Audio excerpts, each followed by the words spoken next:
Avalon Unfiltered, bitch.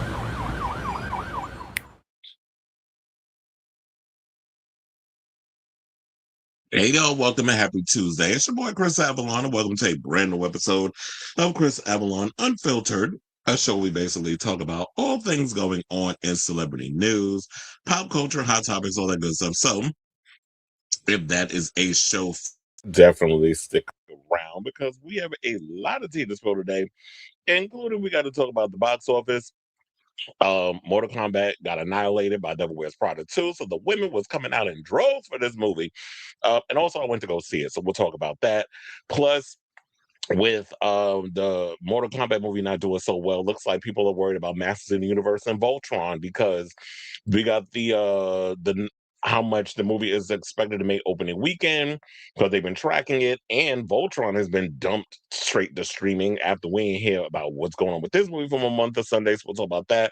Plus, Paramount Pictures and Warner Brothers Music Group, or Warner Music Group, is getting into bed with each other. They got a multi-first look deal happening, which means that we might get some old biopics, especially with the success of Michael, and we'll get into who's on the roster who could possibly be getting theirs, including Tanta. Now, speaking of Madonna, we got a lot of news in regards to the Queen of Pop because I have a reason why we haven't gotten a video for any of this album yet, because we're gonna be getting 6 videos, and you got to go to the Tribeca Film Festival in order to see it. So she's doing a visual film from the Confessions 2 album that was announced today. So we'll get into that. Plus, Adam Lambert, speaking of which, July is gonna be the gayest month of all. So we worrying about Pride. When Pride is done, we going right in July. We got Madonna coming out with her new album. The next week, we got Adam Lambert coming out with his. And I got some inside tea in regards to his upcoming album. And he's releasing on his own label, all that good stuff. So, and we also got some tea on that guy who stole that unreleased Beyonce music. Oh, he's going to jail. And so we got the details on that. We also got into this New York Times thing regarding the songwriters list that they came out with, the very controversial songwriters list, and why Beyonce didn't make their list. Madonna didn't make the list either. So we'll get into that. Plus, Riri seemed like she got smoked for Tyla. So we got that whole situation because that all happened. I know it's a little late, it's a week ago. It happened at the Met Gala. Tyla went on social media, made it seem like Beyonce didn't see it for her. Rihanna didn't see it for her. Rihanna went on social media and gave it like a little subtle shade. We'll get into that. Damn, I just knew I forgot to do something. That's why I was running. Well, there's a lot of reasons why I was running late. We'll get into that in a second. Um, Also, we got to get into this Hayden Panettiere story. She revealed that she was on a boat and somebody tried to push her in bed with a well-famous actor when she was 18 years old. So we'll get into that. Plus, her mother's running around saying she don't believe her daughter is bisexual. We also got to get into this James Charles controversy because people were eating him up online over the fact that he told some lady to get a job because she had just lost her job and she was looking to the influencer to maybe help her out or whatever the case is. Oh, they was going in on him. Then he gave some half-ass apology. We'll play all that. We got a lot of clips today because it's a clip heavy show. Plus, Katya from Drag Race has been released from the hospital. She actually went into details on why she had to get emergency surgery. So we got that and a whole lot more. And damn, I wish I would have had something put together in regards to the whole Discord Adams thing where she went in on the Boulay brothers, but we'll probably say that for tomorrow because I saw that clip and hollered. But anyway, because she went on Mistress is getting all the good interviews, I have to say. So shout out to her. But anyway, so yeah, those are the topics for now. Unless anything else leaks, which I did see somebody in the comments, some other Kim Mathers, Eminem's ex-wife slash baby mama got locked up, I guess, for a DUI. Her mugshot was like, no, I didn't see it. I did see that comment. That was where was it? Where was it? Oh yeah, no, not that one. This one. Kim Mathers got locked up. She got locked up. Yeah, this is the first time I heard about that. But yeah, so before we get into the topics, if you please do me a solid, hit that like button. If you're new to the channel, hit that subscribe button, and also be sure to smash the notification bell so that way you know when we go live with a brand new episode of Chris Avalon Unfiltered. We also have super chats, we have super stickers, we got super everything. Also, just hit that like and subscribe. It definitely helps with the algorithm. Yeah, I've been off a lot. I've been really busy with stuff. That's why I had to give you all that little show a couple of days ago when I cut up the clips and everything. Hopefully that was keeping the algorithming. I did see we got more subscribers. But yeah, it was crazy. Mother's Day, I was going to do a show on Mother's Day, but I was like, wait a minute now. It's Mother's Day. I need to spend time with my mother. But the day before, she had to end up going to the hospital because I went out to see Devil Wears Prada 2. On my way home, I had found out that my mother had to be rushed to the hospital. She was carrying pots or whatever. She was hanging out with her friend, and they went like plant shopping or whatever. You know how older people do. She went plant shopping, and she was carrying herself. She said everything was fine and everything, and all of a sudden she lost her balance and then went face first down the ground. Head hit the concrete. I'm like, damn, you didn't think to put your hands in front of you? So her hand was, but I'm glad she's okay. I didn't go into all the detail. I was thinking it in my mind because as Virgos, we're very internal instead of external in how we think. So I want to say that and make it seem like, well, damn, it's your fault. So I just kept it to myself, which technically it isn't. She's always had like balance issues or whatever. So I'm always worrying about whether or not I always feel like she does too much, and she's like, I be feeling fine, but I'm like, yeah, you have to understand you're older, so you can't do all the things that you basically want to do. And I can totally understand it because in my mind I'm going to forever be 18. But the physical outside, they remind you when you older. So long story short, she had to go to the hospital. She had to get her hand bandaged up. She had, I think, messed up a bone in her wrist. She had a busted lip, had to get stitches. Black. I'm like, damn, you out here looking like what Chris Brown did to Rihanna, based off the look. So there was that. So she's fine. And so I decided to spend Mother's Day with her and everything, even though she was all banged up. Then yesterday, I worked the Springsteen concert. It was really good. I was like, he made me believe in humanity again because all the people in there going in on Trump and everything. So I was living for the rants. And also, not only that, but I got sad news. So while I was at work, my damn dog passed away, Xena. Hold on, let me show y'all a picture. Why is people begging for shit up in here? Um, I just saw a comment on my thing.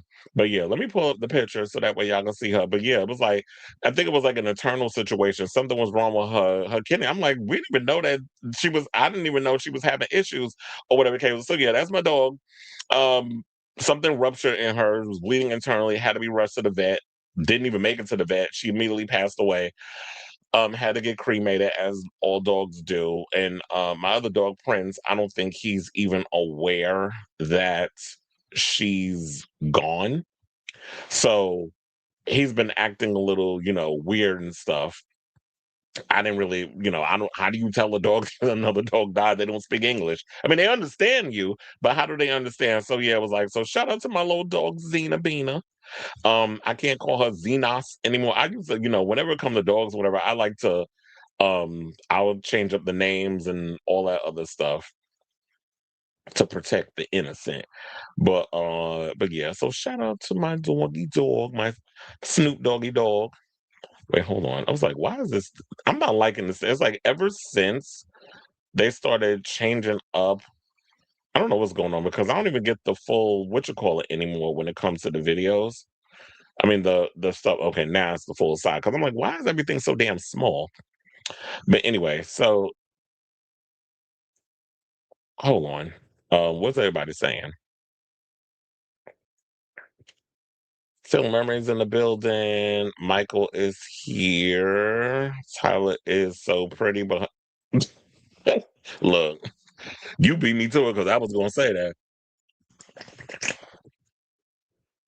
Pretty girl. But yeah, it's like pretty girl, but her music is just it's like you trying to be Rihanna, but you don't have Rihanna's hits. You don't have like that creativity that she has where it's like, oh, I want to be that international pop star. And you work with like the best producers, the best writers, the best whoever, and she's gonna curate her music. Kind of like similar to Beyonce. And we're gonna get into that story. I can't wait till we get to that story because, you know. Um, thank you. Shadows Girl. Yes. So yeah, it's been a crazy um she was 14, I believe.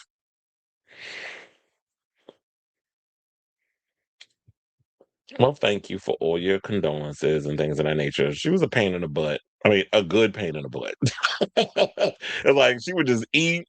Go to the bathroom, lay down all day. She barely like walking. Prince is the opposite. He likes running around. He's like a jackrabbit. I'm like, are you tired? And don't even start playing with him, because the minute he brings you a toy and you start throwing it, oh, he'll go for hours. I'm like, you ain't tired? Because then he'll be looking at you like, you better get that thing away from me. She just be laying about, minding her business. And that's what I always like about her. She's like a cat. She's like, pet me when I want to be petted, and then let me go about my business. Let me go lay down and let me go do what I do and let me mind my business. But don't and don't let another dog pop up on TV, because she'll run right to the TV and start barking. So yeah, these are like the little memories. I mean, somebody did say to me, cherish the memories that you have and all that stuff, which I will. But um probably. But the way Prince look, I mean, I always tell you like how he looks. He pretty much looks like Crypto in, well, the new Supergirl and Superman, the Superman that just came out. He literally looks like a little white dog running around, always animated, gets into everything, pees all over stuff. Even though he's been trained, he's like, fuck your training. I'ma still piss all over your stuff. The other day I wanted to kill him because he pissed in my damn work bag. But I don't know if it's like you doing that to be messy or defiant, or you just doing it because like, oh, I missed you and you not home, so now I'ma just be a dick. How dogs are. But anyway, enough of that. Let's get into the show. And I thank you all for your condolences and all this stuff. I genuinely appreciate it. I still haven't processed it yet. I'm still in denial.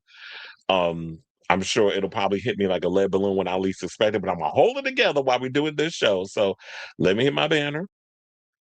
And without further ado, let's get in our first topic. And let's talk about the box office. So the box office is here. I was, I think I saw all three movies. I saw Mortal Kombat, I saw Devil Wears Prada 2, and I saw Michael. Well, I already saw Michael a couple of weeks ago. I already gave you my review, my overall thoughts of it. Now, Devil Wears Prada 2, it was very much nostalgia bait. It was great to see the same old people up there. Stanley Tucci 8. Anne Hathaway did a great job, of course, per usual. Um, Miss Miranda Priestley was working my root canal nerve, but I understand that was the character that Meryl Streep has to play up, and I definitely, genuinely enjoyed it. They played Vogue, then they went and played Gaga, and Gaga had a little scene. Her cameo was all right. I don't feel like she was really giving me like that bitchy diva, like, oh, I don't like her. Like, I need a little more from her. But overall, her cameo was cute. Justin Theroux, I did not even recognize him in the movie. He played like the what's his name, Benji. He played what's her name, Emily Blunt's boyfriend, who was like the big tech billion, or I don't even know, was he tech? He was kind of like, he definitely was Jeff Bezos, and that's why I think Jeff Bezos didn't like the movie, because I'm like, yeah, that's you. And Emily Blunt is pretty much the no talent, like your wife. Lauren Sanchez, who I already said couldn't hack it in Hollywood, so they got to buy their way into the Met Gala and all these other things. And so the movie was entertaining. Yeah, the plot wasn't, but it was just great to see everything on screen, seeing New York, recognizing all the spots in New York, the fashions was giving. It was giving kind of like what I wish, what I think, and just like that was trying to capture with that whole vibe of New York, but it really wasn't giving. And just like that was straight up ass. But thoroughly enjoyed it. Now, Mortal Kombat, I definitely enjoyed it too. Yeah, the plot was thinner than the president of the United States' headline, but who goes to see Mortal Kombat for the plot? We don't go to see it for that. We go to see Mortal Kombat because, the fight scenes. I love the visual aspects. The Liu Kang versus Kung Lao fight was everything, with that him throwing that hat and them two fucking each other up and then still got to remember that hat's coming. You don't want it to cut you in half. So I was definitely enjoying that fight sequence between them. Um, I was wondering if my other husband, Louis Tam, was going to be in the movie, because remember, y'all hated Cole Young in that first one. Child, Cole Young was barely in the damn movie, and they killed his ass off. But spoiler alert. But then the way they make it at the end, if we do get to see, when I did hear they're working on a part 3, that that they have a necromancer that's going to be able to bring some of the people that had their fatalities back, which I'm like, it's really a point. Like, how do we feel for the characters when you kill them off only to bring them back? But I'm like, look, we want to see these characters on the screen. So it's like, yeah, I wasn't expecting Shakespeare. I just want to have a good old time. And I have to say, this Mortal Kombat was the most fun I've had since the very first Paul Thomas and what was his name? Paul W.S. Anderson. Because I hate the fact when you have directors with the same damn name. Paul W.S. Anderson, there's Paul Thomas Anderson. Paul W.S. Anderson, that's Mila Jovovich's husband. He directed the original Mortal Kombat, the one that was like PG-13 that came out in like the 90s. Love that freaking movie. Yes, it's cheesy. Yes, it's corny, but it's one of my favorites. It takes me back to when I was a little kid. So seeing the sequel, I had a great time with it.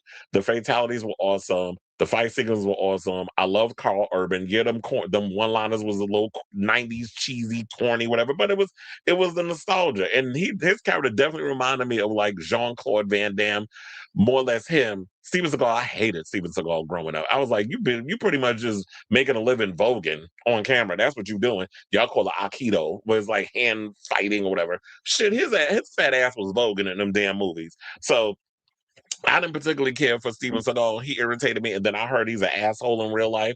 So that even made me feel a whole lot better with my assessment. So yeah, seeing Carl Urban as like this aged out '90s former action star who gets another chance at redemption or just life because he was just going through the motions of trying to hold on to what was and didn't really believe in himself. I love that angle where they brought in this film. So I know some people didn't like, why y'all got Johnny Cage being, oh, I'm like, I think that's the perfect way to go about it instead of trying to find some young dude or maybe like The Miz or somebody, which I thought if they would have went younger, The Miz would have been a great choice to play um Johnny Cage. But I like the fact that they went former 90s has been action star who's like a washed up 90s action movie star. I like that whole idea that they went about it. But anyway, with all that being said, so yeah, go see Mortal Kombat. You'll have a great time with it. Even though I don't know if it's really gonna do any better regards of like money wise because we got Mandalorian and Grogu and all these other films coming out. So and Obsession, which I want to see that more. I think that comes out this week. I want to see Obsession. It's been getting great reviews. I kind of was on the fence about Mandalorian and Grogu, but I've been hearing that the movie is actually getting good reviews. Because I was like, why would y'all take something that's from TV and put it in the movies? Because when I looked at it on the screen, it looked cheap. It looked not cheap in a way of like a low budget, but just it looked like I'm watching the TV show on a big screen. And I'm like, where is the money well spent? But from what people have been saying, because of what they showed at CinemaCon, that it's that what we're getting from the trailers, I think doesn't do the movie justice. And sometimes that happens. Sometimes when you get a trailer, the trailer be whack as hell, but then when you go see the movie, I'm like, yeah, they really didn't sell this or they really didn't market this correctly. So um according to the report, they said apparently the gruff fighter Johnny Cage wasn't much of a match for the all-powerful Miranda Priestley. Disney's The Devil Wears Prada 2 retained the #1 spot on domestic box office charts despite three major new releases, including the video game adaptation Mortal Kombat 2. The Devil Wears Prada sequel added 43 million from 4,200 North American theaters, declining just 44% from its debut, while boosting its North American tally to 144.8 million. Meanwhile, the star-studded comedy has collected 288.4 million internationally for a strong global total of 433 million after just 2 weekends of release.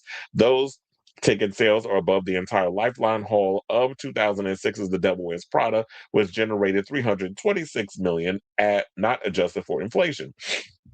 Second place went to Warner Brothers martial arts inspired sequel Mortal Kombat 2, which launched to 40 million from 3,503 venues. The film powered to 63 million globally, including a softer than expected 23 million overseas. Critics and audiences see mixed on the R-rated movie, which has a 65% Rotten Tomatoes average and B grade on CinemaScore exit polls. And this is where I find it interesting because I would expect that Mortal Kombat would do better overseas. They said it's not doing so good overseas, which is crazy to me that the international audience isn't responding to something like a Mortal Kombat movie. I mean, I wonder if it has anything to do with that people just did not like that first one. And also, I think that Warner Brothers, you underestimated Mother's Day weekend. I think that was a bad decision because I totally forgot that I knew it was coming out in May, but I totally forgot that it was Mother's Day weekend. It was coming. I'm like, well, damn, if I would have paid attention to that being Mother's Day weekend, I'm like, you might want to move it because would a son want to take his mother to go see Mortal Kombat? That's not something that a woman of a certain age would want to go see. Now, I'm not saying girls don't play video games, but that's not something people want to see. When you're thinking about a female audience and what they want to see, they're going to want to see Devil Wears Prada too. And there was a predominantly female audience when I went. So I think it was maybe like 4 or 5 guys in that whole theater, but it was mostly women. And Michael would also be a film that most women will want to go see. So to put this out on Mother's Day weekend, I just think it was a dumb decision on their part. The movie was done, I believe, in 2025. It was supposed to come out in October of last year. And there really wasn't a lot of movies that came out in October, except Final Destination Bloodlines. But even then, you could have Final Destination Bloodlines for the first 2 weeks, and at the end of the month, you could have Mortal Kombat, whatever, up in there. They should have left it in October. So I think when the third movie comes out, which they did say they're working on a script, it's in development. I think they still now. I think they're paying. I love the fact that even though these movies are doing okay, that Warner Brothers still believes in the Mortal Kombat franchise, and they're still trying to push forward with it. So I'm hoping and praying this third one comes forward, and they don't be like, "Well, damn, the second one didn't really do that well, so fuck it, we're not going to make a third." But the movie wasn't expensive to make, so I think they'll still be able to recoup their money. So because Mortal Kombat 2 was made for 50, what they said, oh, it was produced for 80 million. So they said above the prior installment's 55 million price tag. So the first one was made for 55 million, the second one was made for 80 million. I think they'll be able to recoup their money. I'm starting to think like what would be the price tag if that would make it that would be considered even. I would have to say maybe 300 million worldwide, I would assume, maybe a little more. So they said that yeah, the first Mortal Kombat opened at 23 million, though the figure comes, and here's the thing, why that happened is because remember, it came out during COVID. The first movie came out around the same, like it was in theaters and it premiered on HBO Max. I didn't go to the movies to see that one because this is like when everything was shutting down, all that stuff. And I was like, I got HBO Max. I'll just watch it at home. So that's what I did on my TV and had a good time with it. Yeah, the script wasn't that great. And there were certain fight sequences that we lived for. I love the Scorpion and Sub-Zero fight, which we got a second part of that in the new one, which is pretty cool. But and some of the CGI was a little, but overall, once you get past that, it's still a tolerable movie. So now they said that considering the reality that people were largely steering clear of cinemas at the time, the video game adaptation became a modest success with 42 million in North America and 84 million worldwide. Those aren't the kind of returns that would typically justify a sequel or launch a franchise, but HBO had reported that Mortal Kombat was among the streamer's first watch movies at the time. Warner Brothers clearly has high hopes for a theatrical release because a third film, as I stated, is already in development. So um, then they told, oh, Billie Eilish did well too, and this detective film called Sheep Detectives with Hugh Jackman. I didn't even hear about that movie, the Hugh Jackman one, until um I went to the movies and I saw when I went to see Mortal Kombat, they show like this big billboard at the 34th Street location. I'm like, what the hell is the Sheep Detectives? Then everybody started talking about it. It was like it's a good movie. So I don't know if I'm going to go see that in the theater, but if it pops up on one of the streamers, I'll definitely check it out. So Billie Eilish's "Hit Me Hard and Soft" landed in fourth. Oh, well, I should say that the Sheep Detectives and "Hit Me Hard and Soft" came in fourth and fifth place. So, and then Michael took the number third spot with a remarkable 36.5 billion from 3550 theaters in its third outing, a scant 33% decline from last weekend. And I'm starting to think because they said that it generated 240 million in North America and a massive 577 million globally. So it has outpaced the domestic growth of Bohemian Rhapsody. It also outgrossed Elvis, which that's gonna really piss some of the white folks off because remember when he married Lisa Marie? Didn't he also own Elvis's catalog at one point, not just the Beatles? which I wish that, and hopefully in the next one they get into that. So they also said that it's out, yeah, it outpaced Bohemian Rhapsody, 260 million, becoming the highest grossing music biopic of all time in North America. The Queen biopic remains far bigger at the worldwide. Well, that's because people overseas love Freddie Mercury more so than in America. So, yeah, that's your report. Oh yeah, so Billie Eilish opened a 7.5 million from 2,600 venues, slightly below expectations. It was bigger than projected at the international box office with 12.6 million for a global start of 20 million. The film, co-directed by James Cameron and Eilish, secured a 93% on Rotten Tomatoes. And I've heard that the show was, I mean, the movie's good. I mean, I worked the concert, so I already know what it looked like. But I am curious to see it because James Cameron directed it. You know, James Cameron is very much a pioneer when it comes to tech and a newer way to look at visuals in cinema. So I am curious to see this. I think friends of the show Robert said that he saw it and he liked it. Um, I don't know if this would have been something that should have been released. I mean, I know everybody's trying to do this thing where they want to release things in theaters. Like I just heard that when she just released something in theaters, I heard that they're trying to release the Faith Tour from George Michael in theaters. Then Lady Gaga is releasing some Mayhem Requiem thing in theaters where it's going to be on Apple Music, I mean, Apple TV. Or I don't think it's Apple TV Plus anymore, but Apple TV, and simultaneously as it's playing on the streamers in select AM. I think I don't know if it's specifically AMC, but in select theaters. I'll just say that to cover my butt because I don't remember. But in select theaters, all the theaters and the thing will be playing on the streamer at the same time. So everybody's trying to come up with these new ways of getting people to go see their music thingies in theaters, and we still haven't even gotten the Renaissance thing on any kind of physical media. So it's like, so many people have put out their stuff in theaters. Taylor Swift done put her thing on Disney Plus, and we still haven't even seen the Beyonce Renaissance visual situation. So that is the latest reports on what is going on in theaters and things of that nature. So I definitely want to hear from y'all. What do you guys think of this story regarding the box office? Have you seen any of the movies? Have you seen Devil Wears Prada 2? Have you seen Michael? Have you seen Mortal Kombat 2? What are your thoughts about either of the films? Whatever your thoughts are, let me know in the comments down below.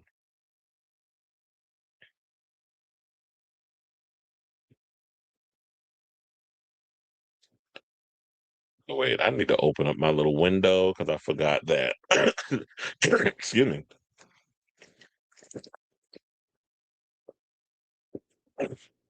We got a lot of comments.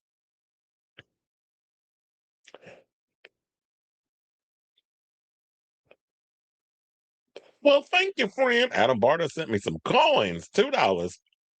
Well, thank you. He said, I liked Gaga and A Star is Born and House of Gucci, but I hated her as Harley. um, no shade, but I just feel like the only person I like so far that played Harley Quinn in a live action movie is Margot Robbie. Some people feel a way about her character. I liked her in those in the as Harley Quinn. You want to know something? And no shade, I never saw Joker too. Foley, I do. That's what I call it because it's like I haven't seen the movie in a long time. I mean, no, I haven't seen. What am I talking about? I haven't seen the movie. I said I haven't seen the movie in a long time. The reason why I haven't watched it is because people just went in so hard on that movie, and then oh, not only that, I don't like the first one. I went to the movies to see it, and I think it's because at the time when it came out, I was in the circus and we had made a stop over in Lincoln Center because that's where we were our tent and everything was at Big Apple Circus when I worked for them. And so I was like, you know what, I'm gonna just go to the movies and see this film. I was so disappointed. I was like, what is this shit? It, like literally it's a taxi driver Scorsese ripoff, and I just was not amused.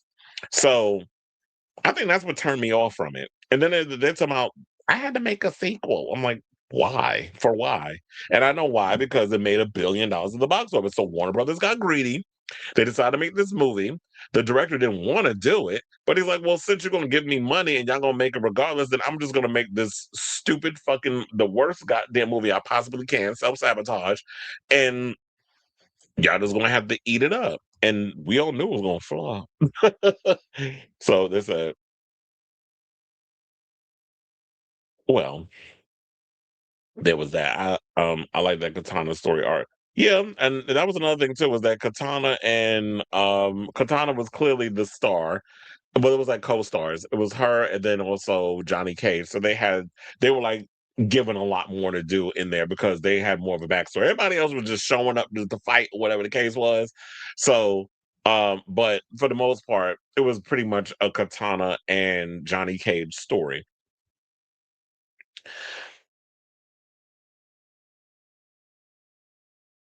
We said Ready or Not 2 was good. Yeah. I like the Ready or Not 2. My issue with that film was the way they did I didn't like how they did Sarah Michelle Gellar's character. I feel like the one who had more of the media and the sister dynamic just wasn't believable for me in Ready or Not 2. It was like, why y'all don't like each other? Like it just I just feel like the problem with radio silence when they try to write anything to do with sibling rivalries, that is a weak point for them because it's the same weakness that I felt with the Carpenter sisters in the Halloween in the Scream movies. I wasn't really buying their conflict with each other. I was like, it was just horribly written. And one of the writers, funny enough, that wrote those Scream movies, wrote this movie. It's like when it comes to real sibling rivalries, you were just horrible at that. So hire somebody who knows what the fuck they're writing. So I didn't like that whole dynamic between them because it wasn't believable. But I felt like one of the best characters I like was Sean Hannity as Titus. His character really had layers. And I watch Sarah Michelle Gellar in anything, but I just hated like how they did her character up in there. I was like, I want a little more grit from her, a little more meat on the bone. They said, well, that was like them trying to show her human side. Mortal Kombat for the costumes too. I've always loved action movies that are overly stylish. The Matrix, V for Vendetta, and more. Well, you speaking my language. I was like, The Matrix is like one of my all-time favorite movies. I was actually thinking about V for Vendetta yesterday. I don't know why. Remember, the 5th of November. Immortals, yeah, it had its moments. Well, I love it because Henry Cavill fine ass was in it. Watchmen, I do love that movie because it's literally like the graphic novel brought to life. I can't tell you how many times I read Watchmen. I love that graphic novel so much. I actually have 2 copies of it. And I was like, I have it already, but I found it in a Goodwill, the second one. I was like, you know what? Even though I got the graphic novel, I want another one. So I have two versions of it. And I like Kick Ass. Kick Ass 2 was terrible, but I love Kick Ass, especially because Chloe Grace Moretz, when you see like a little girl up in there beating people up and cussing, I love stuff like that. So when you make kids say inappropriate things, that's what I'm hoping that's the direction they go with The Brave and the Bold. Like if you're gonna have Damian Wayne up in there, I need him to be more like I need him to be more like Hit Girl in that way, where it's like potty mouth, but also, a fighter. But yeah, and Drew Goddard's supposed to be making a Matrix movie, which I'm definitely looking forward to seeing that. And Drew Goddard, he's a great writer. I'm a fan of his work. He wrote Project Hail Mary, the script for that. So um, I definitely think in his hands we're gonna get a good film because that last one was atrocious. Are you talking about the second one? Yeah, I'm agree with you on that. Steven is is a fake. He can't fight. Chuck Norris, yeah. If he was alive, well, Chuck Norris dead could still take his fat ass out. I liked how they recreated the stages from the games, like the Deadpool, the portal look. Yeah, there was a lot of video game Easter eggs in there. Um, Chuck Norris before his death in his 80s. Shut up. He said, "What about Is God Is? Are you gonna see that?" At first I was like, "What the fuck is this movie?" But because I'm looking at Vivica Fox all burnt up. Then you got these 2 daughters gonna seek revenge. It's kind of giving me Kill Bill vibes. I've heard good things about the film, so I think I'm gonna go see it only because I want to see what all the hoopla is about. I think Mortal Kombat gross is amazing. We made it like how much it made.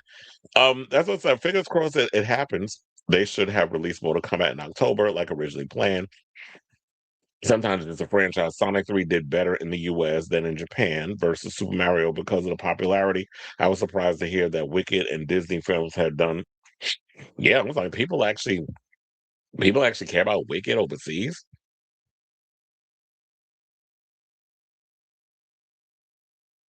Where you said overstate over something. Wait, what does that mean? You said overstage summer. I don't know because I think the reason why they brought up they released Mortal Kombat in the spring is or around now because they were confident. They thought the movie would do well. So I think that's probably why they did that. But I think they got overconfident because they were going based off the trailers. The trailers were getting good review. I mean, the trailers people were responding to the Mortal Kombat trailers, and I saw the trailer. It was like, um, it looks good. It looked better than the first one. You said the last one sucked. So maybe maybe Mortal Kombat works better in like maybe in the summer, early fall, like that sort of thing. Maybe they need to do that there when like the summer's died down and you want to see like a really good action movie. That's why I hate this idea. Just because a film or an album doesn't do well in a home country, it's considered a absolutely, because I say that all the time. But we talk about that when it comes to music. Is the fact that y'all be sitting up here thinking because something flopped in America, like America's the only litmus test for something being successful. 9 times out of 10, you go overseas, like look at Pussycat Dolls. Y'all pay them dust when they're in America, but let them go overseas. They eat every time, and their tour is still happening over there. We just ain't the only time you're gonna be able to see PCD. Well, three of them is you got to go to Pride out in LA. So, and then Kylie Minogue has had a huge career without having a tour here. I mean, she tours here now, and it took her 30 years to get to that point. And then her From Me for You tour, that show that I went to, because that was the first time I ever saw Kylie live. That's all over YouTube now. But yeah, even if your music is like does okay here, the international audience, if you have them on lock, you'll be able to be successful. My brother went to see it this weekend and loved it. He said, "I like Ed Boon's cameo." Girl, no matter how many times they try to take him down, Michael is eternal and too influential. Billy problem was she showed actual. Oh yeah, you talking about the whole controversy about how she talking about I'm a vegan and I don't eat meat. I'm like, sis, good for you. I like meat. And I'm gonna keep eating it. Did you see Priscilla with Jacob Elordi? I think they're gonna soften Elvis's image. Priscilla showed that he controlled her image, and well, look, and it was even the point of like how he hooked up with a girl at her when she was 14 years old. And he a grown ass man, so. And then people was bringing that up when it came with the whole Michael controversy. How you gonna bring up Michael with the kids and sleeping with the children? Because I saw but you not gonna bring up Elvis. I'm like, two things can be mutually exclusive. We can bring both things up. Nobody says that you can only bring up one without bringing up the other. We can talk about Elvis and all the shit he's done. The fact that he was a racist, he's the only thing black people could do for him is shine his shoes. But y'all and then sit up there and stole from black folks. But they try to make it in the movie. Oh, he just stumbled up in a black church. It's like, this looks interesting. Let me incorporate that in my music. That is not how that shit happened. So um we can talk about all the things, but yeah, they don't want to do that in these movies. Like I guess if you want to get it, you got to watch a documentary or whatever. But no, I never saw the Priscilla movie with Jacob Elordi. I mean, I heard about it, and it's funny because I was watching something earlier. What was it, the Hot Mic, and they were talking about that Jacob Elordi. They're looking at him to be James Bond, and I'm like, no, I don't see it. I mean, yeah, he's Australian. We've had an Australian before. George Lazenby was Australian, so we can't sit up and say he has to be British. They've had Australian actors play um, James Bond. Also, Sean Connery was Scottish. He played James Bond, so I don't think it matters. I think as long as they keep it over there on that side and not American, that works. But Jacob Elordi is too tall for me. I was like, I don't want to see a 6'4" James Bond. Like that's not going to look right. Make him average height. And you said Apple Music has the exclusive Gaga show. You can see pre-add the live album. Yeah, it's from what I heard, it's different from the Mayhem Ball. Like it's a reworking of a lot of the songs from the album. Well, yeah, that is part of the show. I mean, that's one of the topics. We're gonna get to that. Didn't the Renaissance visuals get scrapped because not the visuals. I'm not talking about like the music videos. I'm talking about that she recorded the Renaissance tour, and you had to go to the movies to see it. This was around the same time Taylor did the Eras tour, if I'm not mistaken. Beyonce also had something with AMC where she put out the Renaissance tour, and you had to go to the theater and saw it. I didn't get to see it. But I'm like, how you didn't release it? So we all had to go to the movie? Well, how y'all had to all go to the movies to see it, but you never released it for your fans to even own or like at least watch on YouTube. So there was that. So yeah, that's what that was. I mean, if she don't want to put out visuals, then she don't have to. But um new Tovlo tomorrow, all the main gay pop girls. Oh, that's what I said. Look, 2026. It's gonna be the gayest damn year when it comes to music. It's so much shit. First of all, shout out to my girl Slater because she kicked it off. And now it's like we got Adam Lambert coming out. We got Toblo got to do an album. And first of all, she got Cobra gonna be the opening act. I think I'm gonna go on that tour. Well, see that show. So and I forgot who the other person she said. So it's like, yeah, we got Madonna, BB Rexa, Icona Pop, Ariana Grande, Tove Um, and she said that the name of the album, which I forgot the name of it, it means like animalistic. So I guess, it always reverts to sex with her, which we love. That's a part of being human. You said gotta love our horny and love of drugs. Virgo. hmm Her and BB Rexa, Virgos. And Virgos are very slutty. I mean, well, we do our freaky shit on the low. We'll talk about it in a song or whatever. Congratulations down to on appearing on the Billboard Hot 100. She is the fifth eldest artist to chart. Yeah, shout out to her. Have you seen the press tour Linda Perry has? Yes, child. I've been following Linda Perry. Linda been spilling a lot of tea, and I've been living for her shade. Like I've been seeing little clips here and there where she talked about working with Christina and how they first interaction came around. I think the label put her up to that, and the whole beautiful thing or whatever, and how Linda said she was going to put that on, like that was going to be her way of introducing herself back into music. And then she had this revelation through that situation of whether or not she was going to stick to music as an artist or producer. And pretty much at that point, it was settled that she was just going to stick to production. But I thought it was smart on her part. But she should thank Pink for that because Pink was the one that pulled her out of obscurity because she wanted to work with her. And for non-blondes, their music actually, she was like that was the music that as Pink was going through whatever she was going through living in Philly, that saved up that music, her music saved her life. So they I guess there was a push and pull from each other. They need each other at that time. But yeah, when she was going in and she threw the amount of shade she's been throwing at people lately, I've been living. I love when the older people come out and start saying shit like they don't give a fuck. So and yeah, get the party started. What she sent it to Madonna. I remember I did see that clip. I brought that up on the show, but it was in passing. Yeah, get the party started was originally she didn't write it for Madonna. She wrote the song, sent it to Guy.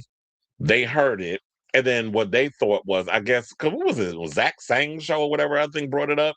And he went and said, "Oh, is there a demo?" And I'm sitting there like, even I knew from her and the way she was talking, I'm like, no, there's no demo. They heard it. She's like, nah, this is not something Madonna want to listen to. And they passed. It said before it went to Pink. Now it would have. Can you imagine her singing "Get the Party Started" on American Life? I don't think that song would have worked for Madonna.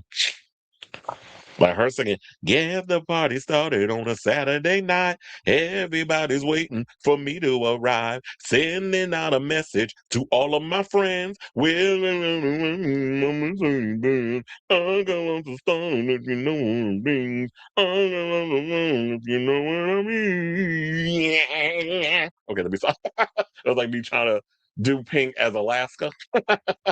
Now she be doing extra runs. Bring Your Love debuted at number one. Shout out to her. When you said technically Madonna should be the queen of dance, not pop. Well, she's always going to have that queen of pop title. But Get the Party Started was a completed song. Linda told her no, she couldn't strip the lyrics, but it would have. That's why I said the thing with Madonna is that yeah, I'll listen to the demo, but I have to go in and make the song fit what it is I want to. So I got to change some things around, and that's kind of what she does. It's like I'll hear a demo, somebody sends me a demo. It's like I got to rework some of the stuff in there, and I get Linda's like, no, the song is what it is, and you got to sing it as I have it. That's kind of like when um Linda Perry was cracking me up when she was talking about that her and Christina were going back and forth because when she did Beautiful, um, she was like, I want you to sing it. She sang it like it was a demo, like just real stripped back, raw, whatever. And so she went in and sang it. And then she said that they went back to revisit it. And she was like, oh, no, I need to re-sing it because I want to add a couple things. Of course, Christina want to do that vocal masturbation shit. I got to do the runs and all that other stuff. It's like, now and then I get insecure. It's like, you don't need to do all of that in every song. Sometimes just sing the fucking song. Everything don't need to be like, okay, we know you can hit a run. We know you can hit a note. We know you can do all these things. Everything don't need that shit up in there. And then she went and sang it and then heard it back. And she's like, oh, that's why I said, people are producers for a reason. Because if you could do everything yourself, you wouldn't need a producer. So listen to the producers when they tell you, artists, how they know best. I gotta maybe I need to do a back to back to see if there is some kind of resemblance. This on top, but I found that people who pirated the last Airbender animated movie are now selling them as Blu-ray discs. Well, I guess that's the only way that they're gonna make some money because if you don't want to release the movie, let somebody make money off it, and fuck Paramount. So take their coins. They said, "Well, remember, Lies La Bonita was originally supposed to go to Michael Jackson. Could you imagine Michael Jackson singing that song? That last night he dreamt up San Pedro. Just like, no, I don't want to hear that coming from Michael. Yeah, I was like, no, we don't need him in James Bond. He's a good actor though, but no, he is no Sean Connery. I feel like Jacob Elordi does better in unconventional role. Yes, I do agree with that. It's like and plus I can't see him wanting that get that kind of attention. Like if you hate being in those type of movies, like if you hate being in those big A-list movies, because he always comes across like he's very much anti-mainstream. You know how much attention he's gonna get for James? Like, yes, you'll get paid a whole lot of money and stuff, but I can't see him wanting to jump into that. I'm loving how Sam is kind of dragging the fuck out of Sydney, making Cassie. Well, look. And the OnlyFans girls, I need to bring that's gonna be a topic for tomorrow. The OnlyFans girls is mad at Sydney Sweeney because they like, this is not how we do on OF because she's supposed to be an OnlyFans star ish, but they can't use the title. They call her something else. But you know, she's one of the she's a cam girl. And the OF girlies is upset with the portrayal. So we'll get into that tomorrow. I illustrated a scene from Priscilla movie just last week. I love the movie, but also just love anything Sophia Coppola touches. I forgot that she directed that movie. I don't know none of these new girls. Maybe I'm showing age because well, look, because I'm in media, I got to keep up with who these bitches are. I'm like, who is this? Sometimes I'll be like, huh? That's why when I worked Celebrity Row, laughed for the first time and panicked through the whole damn thing. When I worked Celebrity, because I was like, this is the first time y'all had me down here, and I do not want to fuck up because the big boss is that we call him number one, the one who owned, Jim Dolan. We call him number one. But and then yesterday because we did the spring scene, it was like number one's in the building. I was like, "Ooh."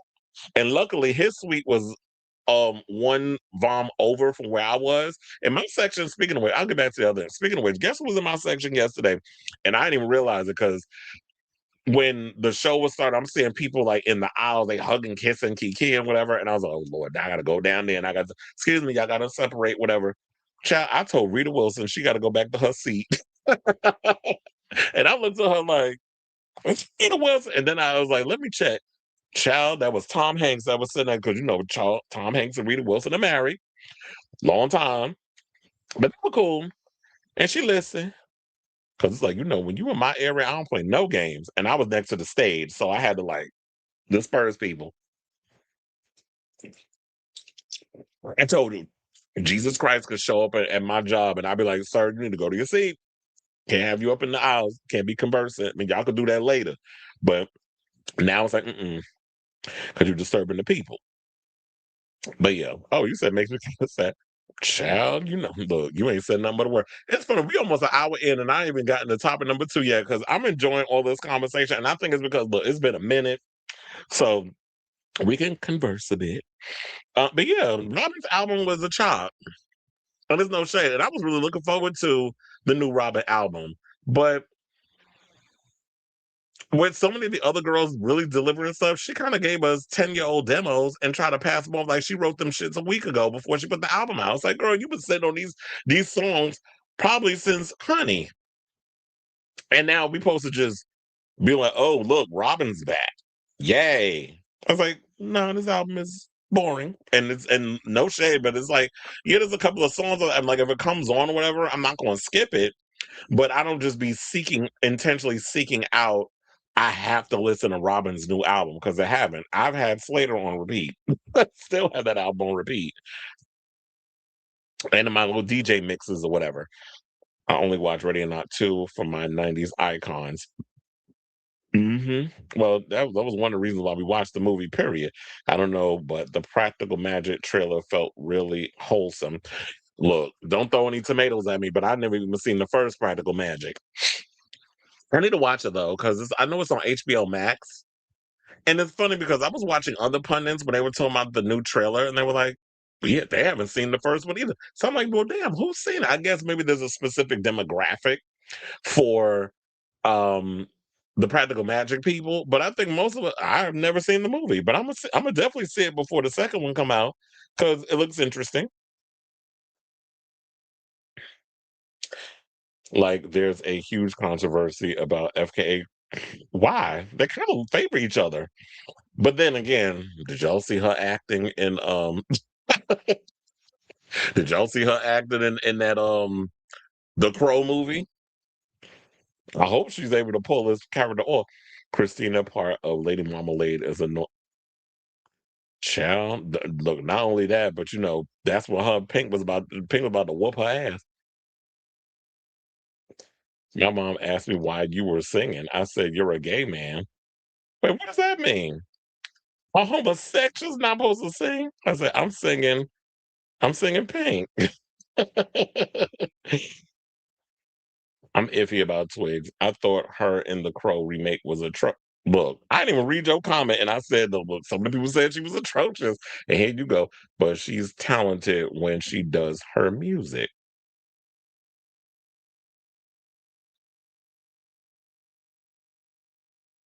Yeah, it's always like that. It's like, ma'am, we know you can sing. Fucking relax.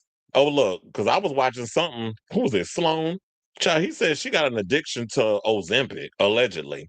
I believe it because, remember once upon a time when she had her son, Miss Thing gained some weight. And, y'all be acting like that women, when they get pregnant, like, what, are they not supposed to gain weight? I mean, it happens when you're pregnant. You're eating for two, you're going to gain weight. And once the baby is out, then she can work on her figure. But y'all be acting like it's supposed to just be some overnight thing. Like she's supposed to just do that Britney Spears in the foyer with them Gerber baby panties and them ugly ass brown shoes twirl. And all of a sudden the weight is supposed to just fall off. And then that be the end of it. But I'm like, no, it takes time to lose the weight. But now what you got to do is take a shot in your goddamn arm or your stomach or wherever you want to put that shit. And then all of a sudden the weight just comes off. But you have to maintain that. And I'm not trying to get no side effects and all this stuff from using no Ozempic, Monjaro, whatever that is. So they told me she's starting to look a little too skinny. But look, you don't want to have that old sunken face look like Ryan Seacrest, who allegedly they saying that he likes his look. I'm like, does he not own a mirror? Because you look sick.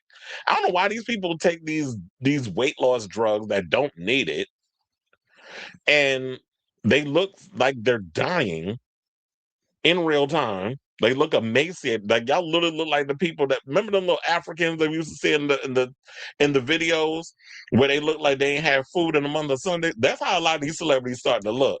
And they think it looks cute. I'm like, really? Not even HD can make y'all look good with all that weight loss. Or what they call a filter. Yeah, I remember Saltburn. He came this close to superstar status, but I think he realized it wasn't for him. Well, a lot of the good thing is a lot of people tend to realize, like, nah, I just want to act. I don't want to have to deal with all the other stuff that comes with it because, like, you're good looking, you got a great career, beginning the success, but then the social media crap and all the other stuff that deals with it. A lot of people don't want to deal with all of that. You ain't seen the first Practical Magic. You said I was a charm girly. It remi- well, look, I love Charm, which the only reason why I watch Charm is because The Craft was out at the time. I think The Craft came before Charm. I love The Craft because of Fairuza Balk. She was like one of my favorite actors, and then Nev Campbell was in it. And this is around the same time of Scream. And so then when Charm came out, and of course they used the Love Spit Love remake of How Soon Is Now in the movie and the TV show as the theme song. That's what kind of drew me into Charm. So Honey was a hotter album. I like Send to Robin immediately. Yeah, Honey was. I mean, Honey's a slow burn, but um, but yeah, that's because Robin is a well-known outside the homosexual community, except in Europe when her home country is Sweden. Well, the Swedes.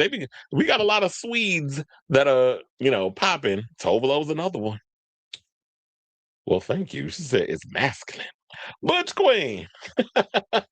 He said that and there's a pattern of non-black Americans playing black American ones. James Wiggs is black, blackish. Was Josephine Baker full black? I don't know because she moved to. I remember she moved to Paris, and she was like a revolutionary and all that other stuff. I do remember. Look, the only way I knew about that's how I became aware of Lynn Whitfield. Remember that movie, the first Josephine Baker with Lynn Whitfield, and Lynn showed the titties up in that movie. I remember like it was yesterday. I think it was an HBO movie too. So Josephine Baker, Lynn Whitfield played her, and that's the only movie that I'm aware of that she was in. So FKA Twigs got some mixation up in her, so I don't know. I mean, I don't know what her full ethnicity. I said ethnicity, like I'm Mike Tyson. You said that was during the Lotus era. Her booty grew, and that beer, not the beer belly. I like Sex Essential, but admittedly, I haven't listened to nearly as much of Worst Girl in America, which came out the same day. Also makes me sad how people are being ageist towards her. Too. Oh yeah, I don't like that either. The fact that because Robin and I are around the same age, so I don't understand how y'all being ageist again. So like women can't be older and sexual, which is something that Madonna has been pushing as of late in her music. Yeah, that's why I said Ozempic. You said celebrity injection. Well, Robin's always given us short music. She started that during freaking Body Talk era when she was giving us a bunch of damn EPs. Sharon Osbourne always looked gross with or without the damn Ozempic. Kelly old girl I ain't never seen anything. Y'all don't know what the fuck happened to her. She out here looking like a damn corpse. How do we feel about a certain rock song lasting shorter? Child, don't even get me started. I do not like that Charlie XCX single. It's a chop. And then they said she released another song too, but you got to go somewhere else. I was like, I don't even care. First of all, if Rockstar was dry as hell, I'm like, that's it. Like I literally was. You know how long that song lasted? It was a train stop. That's how long that song lasted. Like literally, you can go from one stop to the next on the train, and it was over. I'm like, where's the rest of the song? That's it. So I'm like, this is what you're giving us. So you was doing all that controversy just to, get us all riled up over this song. And then I heard it. I'm like, girl, next. And girl, bye. If you a charm girly, you go, well, yeah, I'm going to definitely watch it.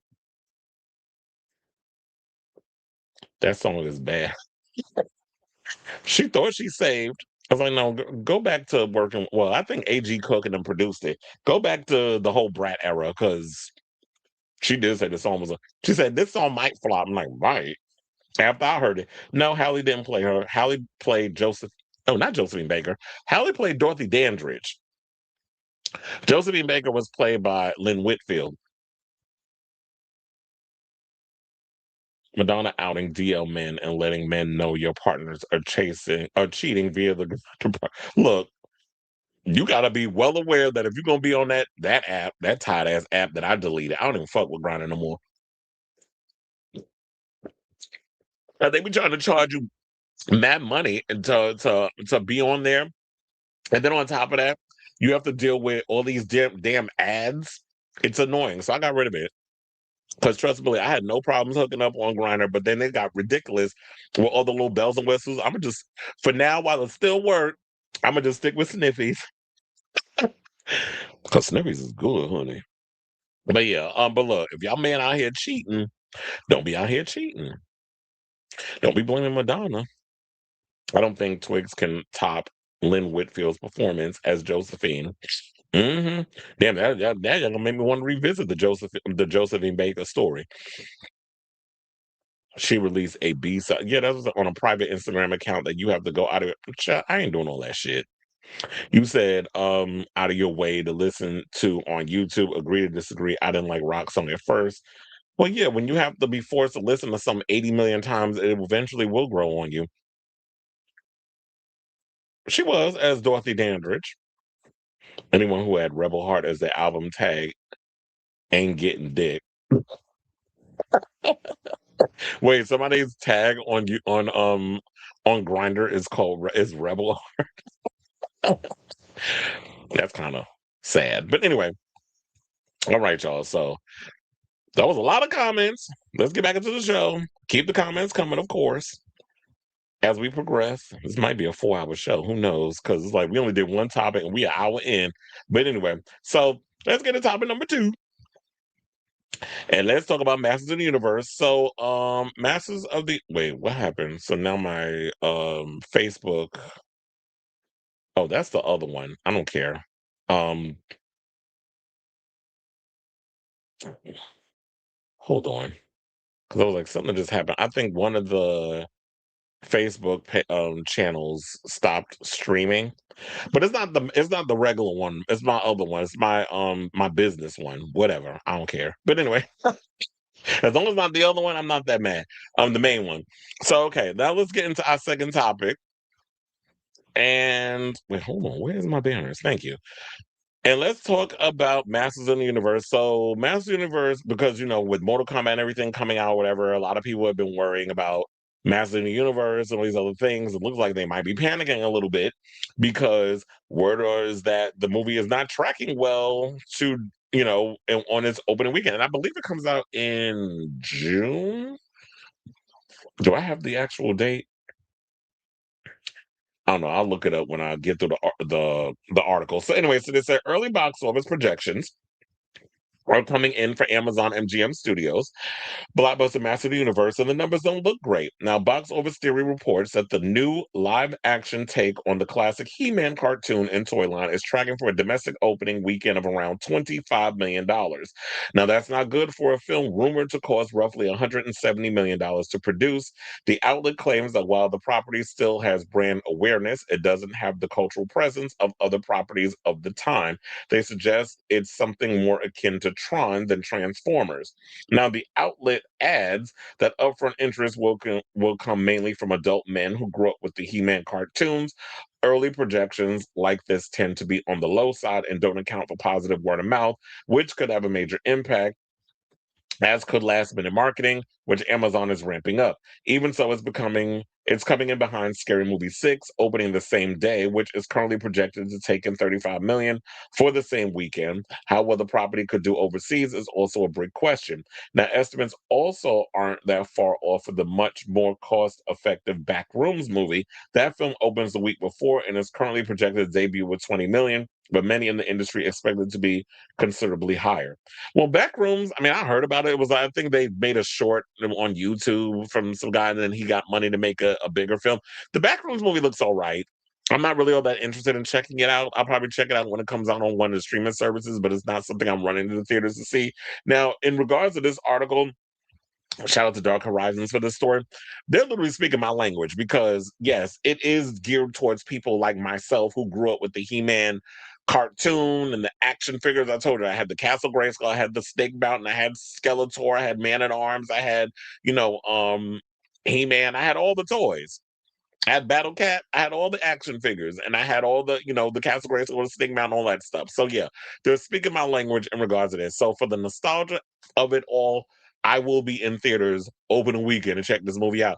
I also want to see Scary Movie 6, so I might be seeing both movies, and then they're going to be kind of neck and neck. If not, Scary Movies is going to surpass Master of the Universe because Scary Movie is a comedy, horror, that sort of thing. That'll probably tend to do better because that movie is probably cheaper to produce. Whereas you have something like Masters of the Universe, which is like, yeah, that price tag of $170 million when the last time we got a He-Man live action movie was in the 80s with Dolph Lundgren. I don't know if there is an audience for this current generation that's going to come out and see that. It'll probably do the same amount as like Mortal Kombat because Mortal Kombat was a franchise that's from like the 90s, whatever the case is. For the nostalgia of it all, a lot of the specific groups like guys will probably go and see this movie. I don't know if necessarily there are women that want to go see Master of the Universe. Maybe they'll go see it to see Nicholas Galitzine be half naked on the screen.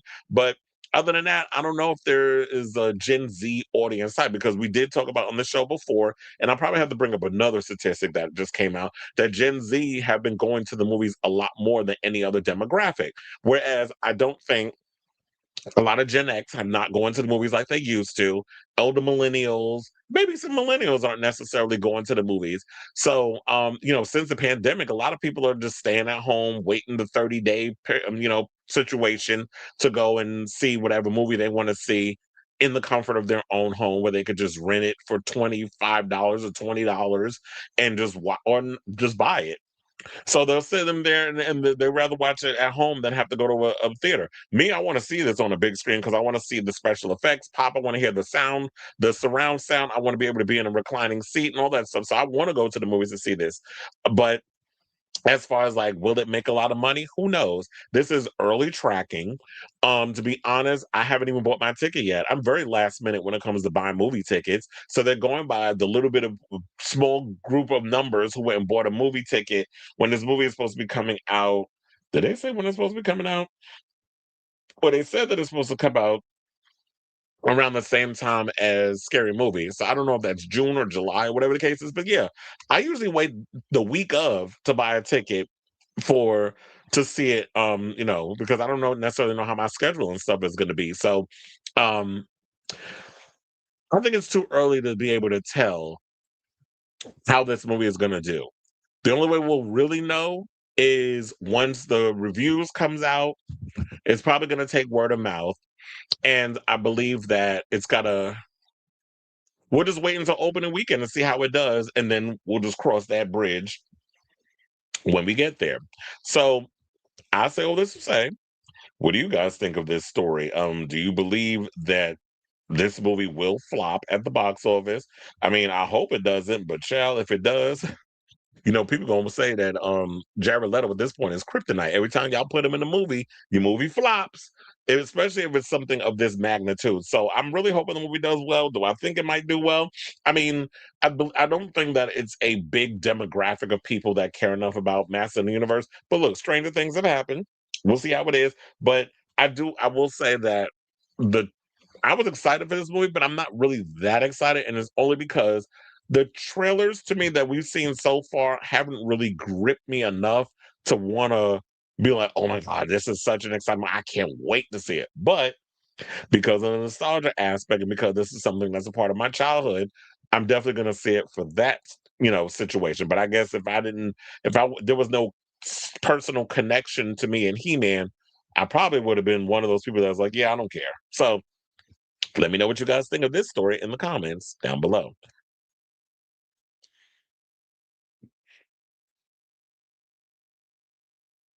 So what happened? Okay. He said same day as Scary Movie 6. I saw some people call rock music a fandom cleanse. Do what you will with the not a fandom cleanse. Oh, try to give that sound like she probably said all those people that jumped on the whole brat bandwagon is like, oh, I'm going to bring something new to the table because a lot of those people weren't really my fans that have been with me from the beginning. That's kind of like what I'm getting from that. Halle Berry did Dorothy Dandridge. I watched both last week. Josephine Baker's story. Well, who knew that was on? It's funny. I'm bringing this up now. Now you say, "Oh yeah, I watched both last week." So what is it on? I would think that's got to be on HBO Max because I think that's where both movies was a part of. Probably. Jared is kind of overrated as an actor. He's been okay in some movies. Well, yeah, I think like he does all this method overacting stuff. Don't even remind me because I went to the movies to see that. But I don't go too hard on it because I went to the movies with friends and that was like we were hanging out, we went to go see it. So I was like, it wasn't bad on that part because I was hanging out with my friends, but I hated it because it was just a big movie. Yeah. I just really wish that they would have stuck with the whole Sam Flynn Cora story because that's where they left us with the second. I mean, with Tron Legacy. I really wish it would have been a continuation of that. Y'all were trying to give us a bunch of characters that I didn't care about, and yeah, Tron Ares visually it looked good. Yeah, I mean, even though I love Nine Inch Nails, the soundtrack didn't really hold my interest as much as the Tron Legacy soundtrack does and what Daft Punk did with that. But that's something to believe in. So, oh, no, as what is it? As long as you need it to be. I forget what the name of the damn Nine Inch Nails song is, but anyway, that's the only good song that came out of that. All the little instrumentals, I know they were trying to play into that whole, giving a little more darker vibe to it, even though it felt like the blueprint was Daft Punk, but the Daft Punk soundtrack, I pretty much think was what's the saving grace of the Tron franchise. But the Mortal Kombat games are still very popular. He-Man was more of an 80s thing. They tried bringing it back in cartoons. Oh yeah, it was on Netflix, and I didn't really care for the Netflix animated situation. But look, this will probably be a tax write-off for Jeff Bezos, like everything else is. How am I feeling, or whatever the fuck it was called? I don't remember the name of the damn song. Um, Nah, I stopped giving a fuck about her music when she released that album during the pandemic. I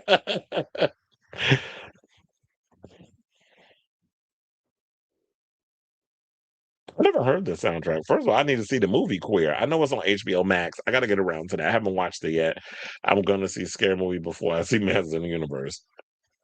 Well, I'm gonna try to find a way to see both that weekend if I can.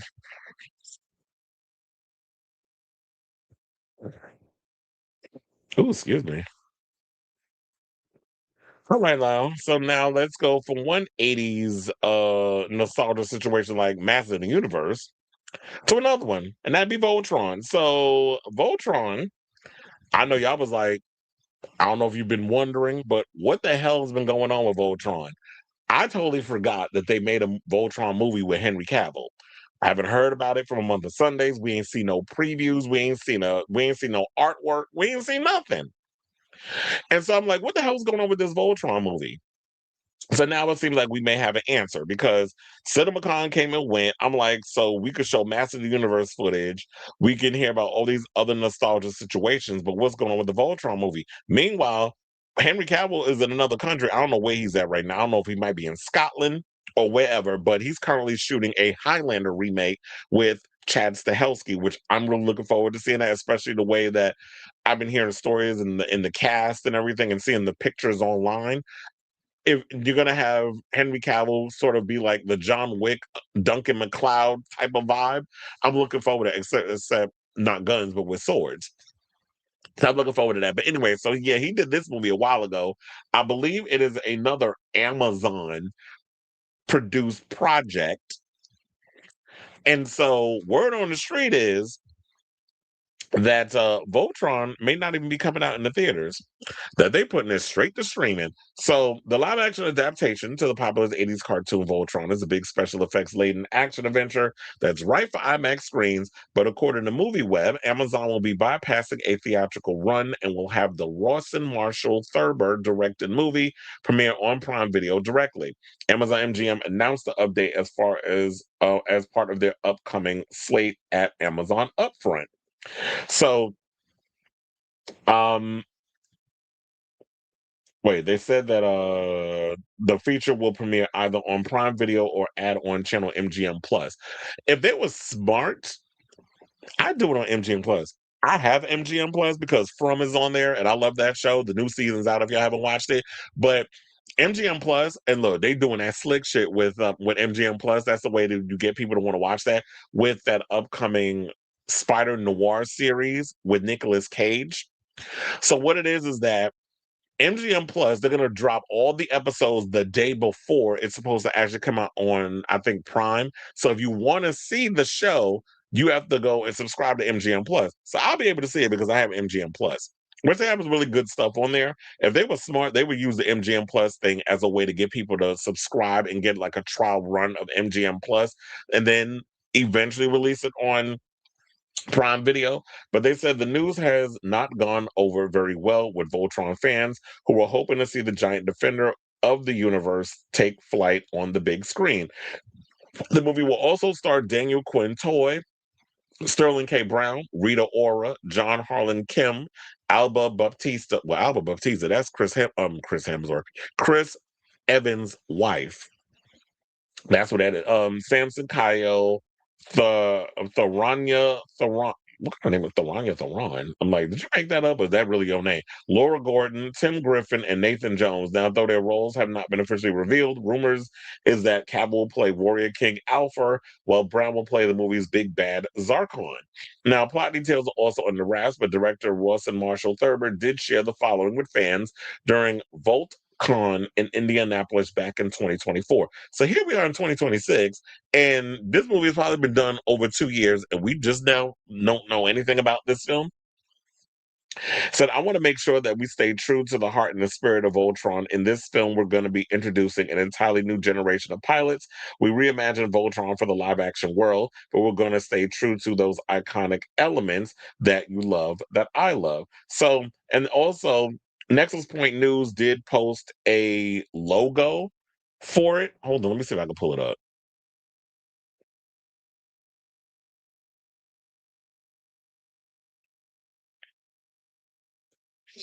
I was like, wait a minute, did I not? I forgot I had other windows and stuff that I had open as well. So yeah, here is the logo. I was like, wait, why is it yeah, so that's literally the logo for Voltron. It looks interesting, the way they have it up in there. But at this point, it's like, uh, do people care about a Voltron movie? I feel like if this was 20 years ago when we had Transformers, they should have been doing the idea. There should have been an idea in the works of a Voltron movie being made. I feel like y'all waited too late for this film.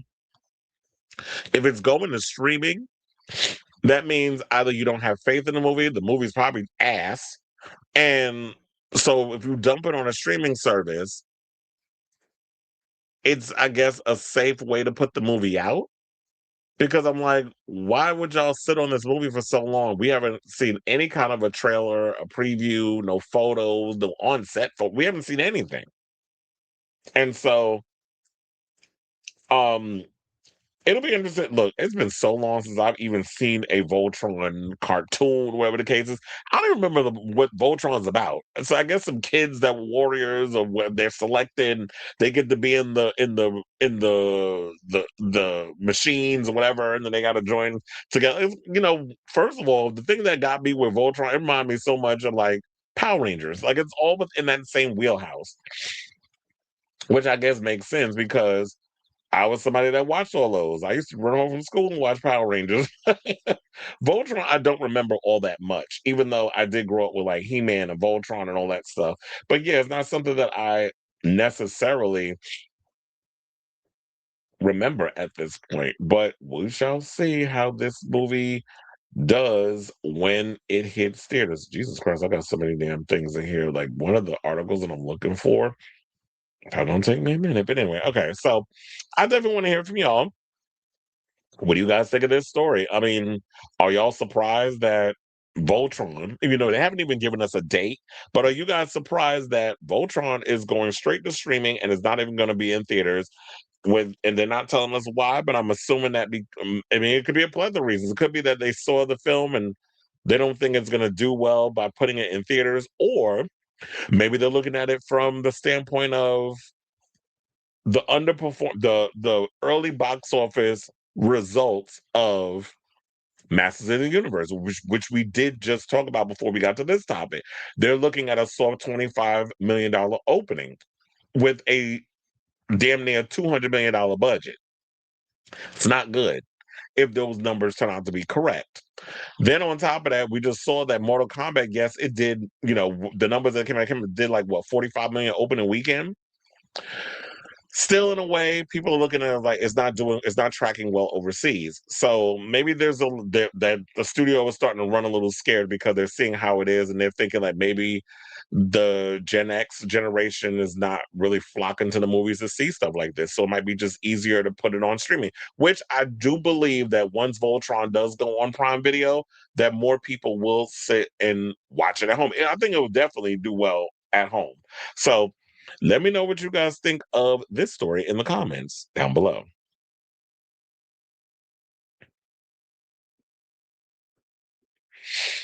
So let me just close up my stuff before we get back into some of these comments. I was like, damn, I didn't realize I had that open. Hold on.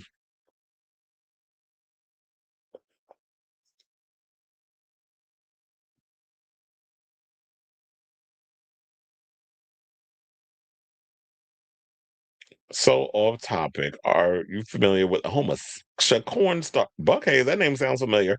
I saw a picture of him yesterday and it was love at first sight. He looked someone, child, don't even get me started because if there was any news out there of Zane Phillips, I'm like, send them to me. Madonna hosted a listening party at Club Coming. The album is 90s dance album. One track has 90s Latin guitar on top of house beats like Deeper and Deeper. Then one goes into 2000s Detroit funk. Well, this recent that this happened. Well, shout out to Club Coming. First of all, um, Alan Cumming owns it along with my friend Daniel Nardisio, so that's their little establishment. And Daniel also has his establishment Red Eye in the city.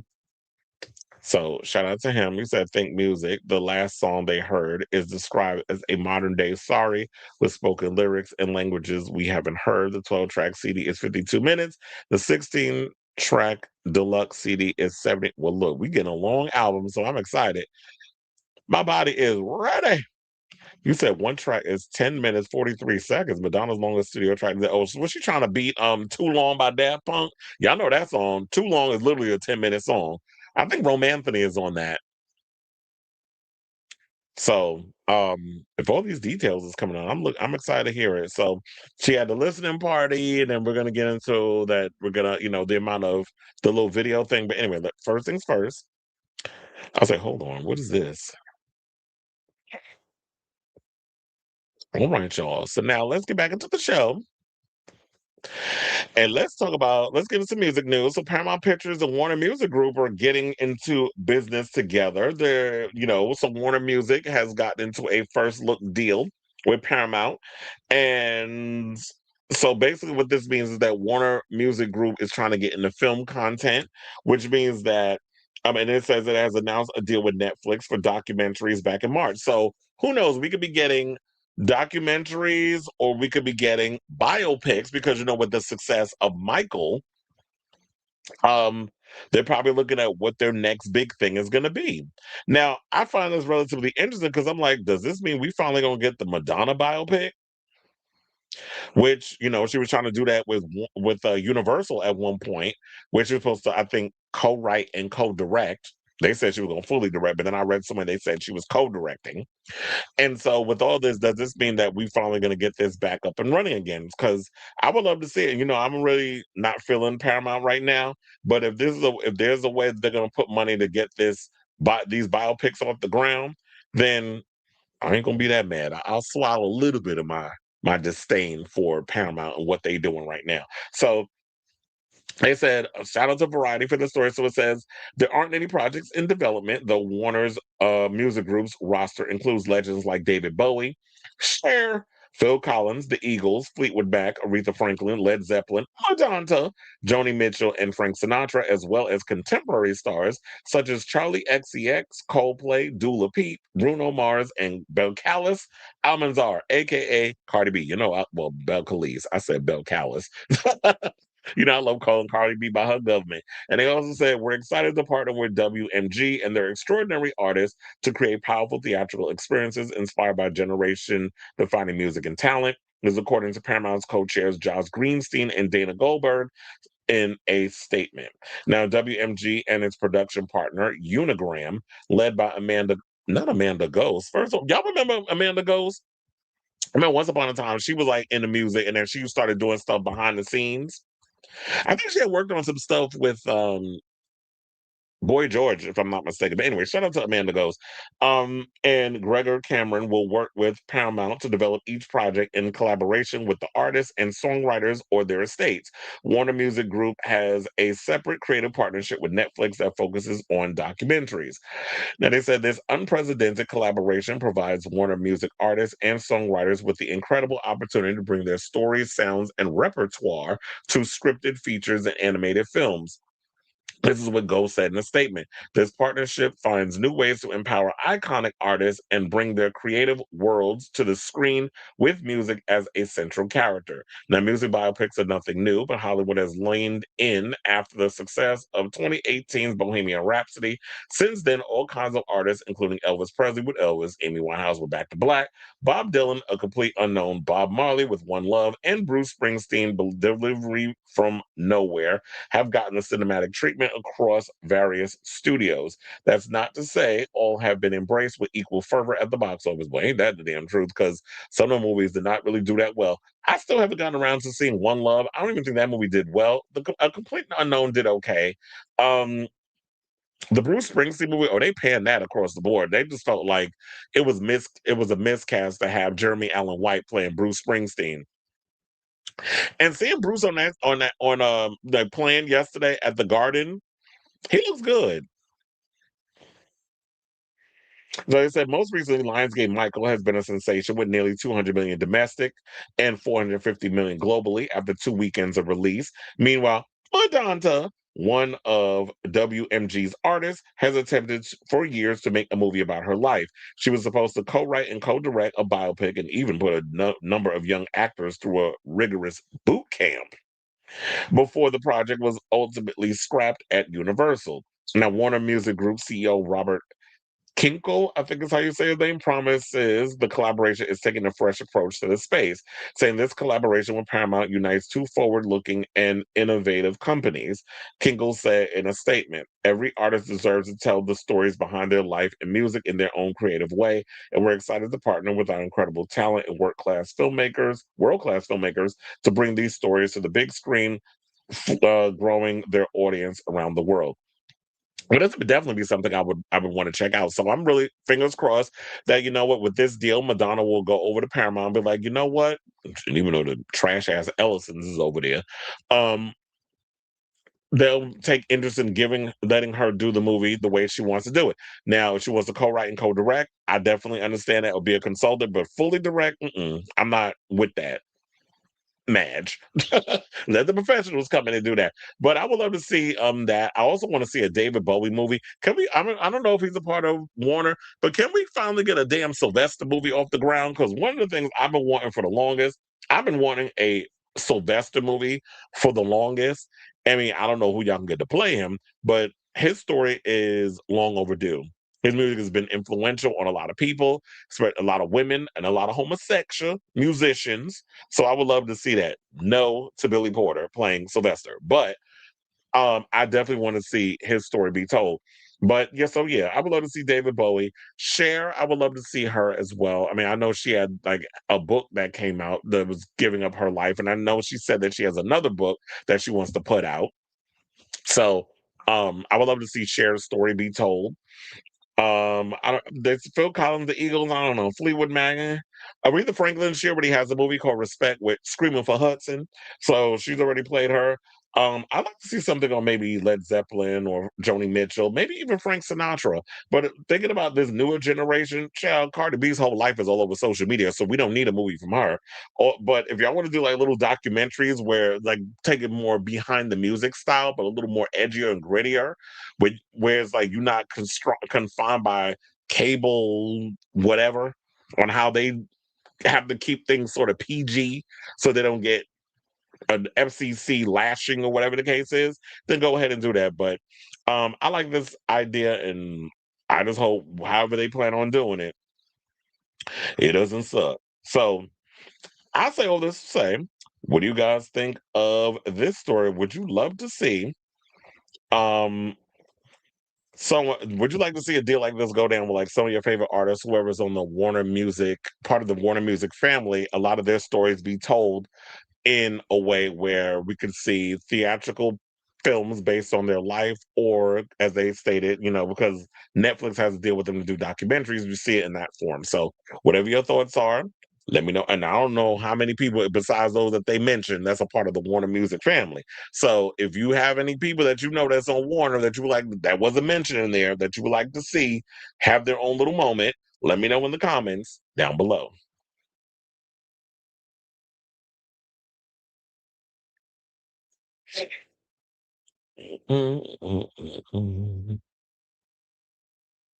I love the Voltron cartoon when I was a kid.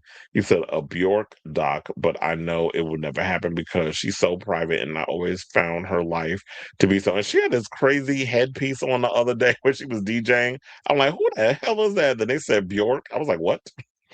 The crazy stalker she had, how she makes her music, divorce of Matthew Barney. Yeah, I know it's gonna be a lot. I would want to see a Fleetwood Mac and Joni Mitchell biopic, mostly because their rise to stardom isn't common knowledge to the average. Yeah, just seeing that. I always find that interesting when you show like the rise of someone's career.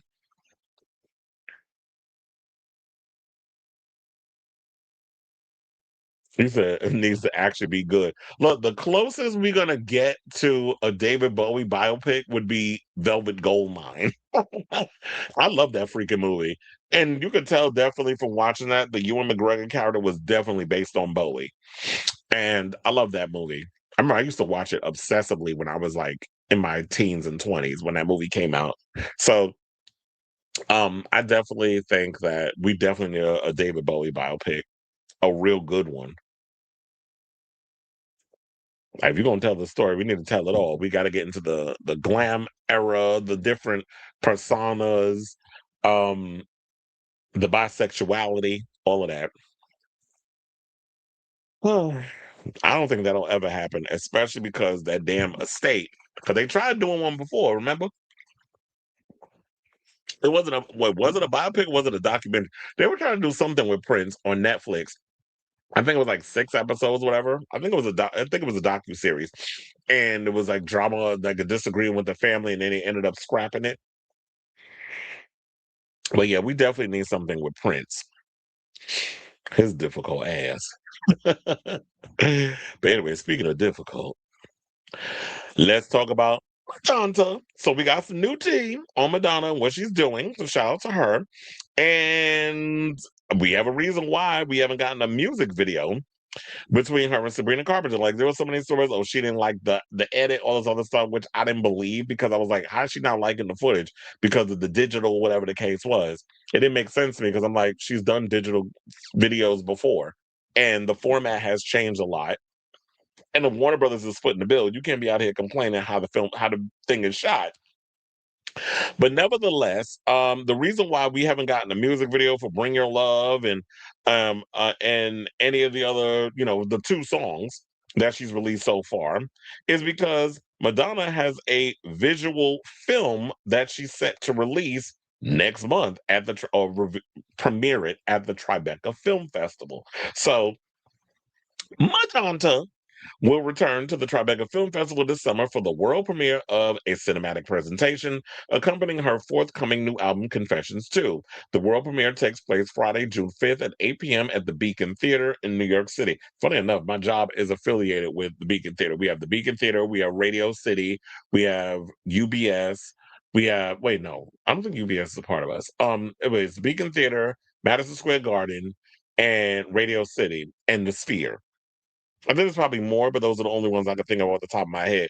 And I'm like, damn, if I actually work at the Beacon Theater, bitch, I'd have been like, can y'all put me on for that shift? But and they're gonna make it hard for the Madonna fans to even get a ticket to this thing because I'm gonna explain it as we go on. So, directed by David Toro and Solomon Chase, also known as Torso. The film is built around the first 6 tracks of her upcoming studio album, Confessions 2, a follow up to her critically acclaimed 2005 dance record, Confessions on the Dance Floor. Now, the album is set to be released, as you all know, on July 3rd via Warner Records.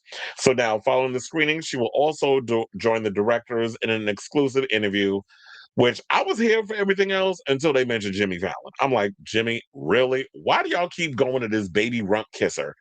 Jimmy Fallon is cool, whatever. I'm sure he's a nice guy. Yes, shout out to him being a Virgo and all this stuff. But when it comes to him, I hate the way that they do their whole little banter with each other on like the Jimmy Fallon show. Whenever they're on there together, I'm like, I want a real legitimate interview. I don't need you sitting here gushing. Oh my god, he's like, okay, relax. We know that y'all friends. We know y'all know each other, and she's gonna do this whole comfort zone thing because I guess maybe she feels she can control the narrative by having him there. But overall, I'm not really feeling the fact that Jimmy Fallon is moderating, but I can get past that without. I'm gonna try to get past it without rolling my eyes so goddamn much. So now the official description reads as the following. It says it unfolds as a single continuous piece, weaving together interconnected music-driven sequences into an immersive cinematic experience. A film that gives physicality to the music. Confessions 2 lives in the tension between control and surrender, between being seen and disappearing into a crowd.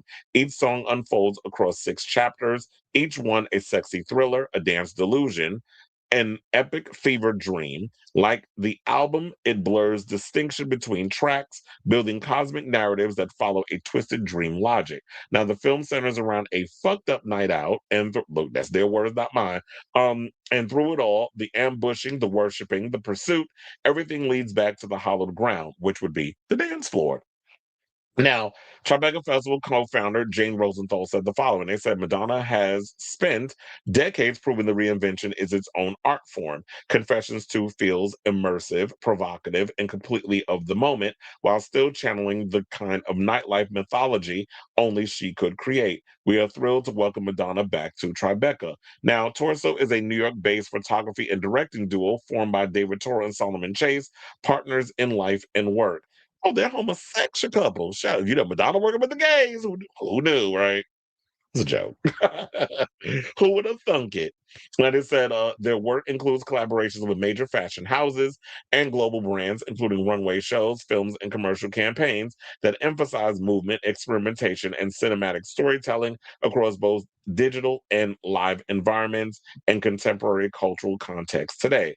Now, tickets will be available to purchase starting today exclusively to Madonna community members, accessible only through unique digital access codes. So if I gotta jump through hoops and do all that shit just to get a ticket, fuck it. I'm not doing it. I'm not going. When it becomes available, it becomes available. I'll give my review. We'll probably sit up in here and watch it as a class and do something like that and break it on down and give our opinions. But here's the thing I have to say on this. I find it funny that this is something she's doing. You want to know something? No shade. But I literally said she should have did this back when she did the first Confessions. I'm like, with the whole continuing run on music, like it goes blends from one song to another, like a DJ set or a mix. I was like, why don't she do that with the videos? I really wish she would have recorded like the whole album as a visual experience. And I got the idea when I watched Hung Up. And when you watch Hung Up, it goes directly into the Sorry music. Like the Hung Up and Sorry music video are kind of like kindred siblings. When you kind of look at it, it's like it feels like almost a continuation to that last video. And so I was like, why didn't that's where I got the original idea. So I'm actually glad that she's decided to revisit this, well, bring it into this era. Because I think that's smart. And you want to know something? Well, I'm kind of like, damn, I wish you would have did it for the whole album.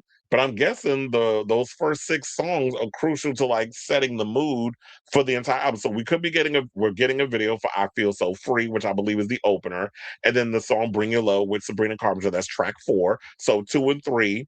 It's going to be a continuation of that. Then we get 4, which of course is Bring Your Love, Sabrina Carpenter, that collaboration.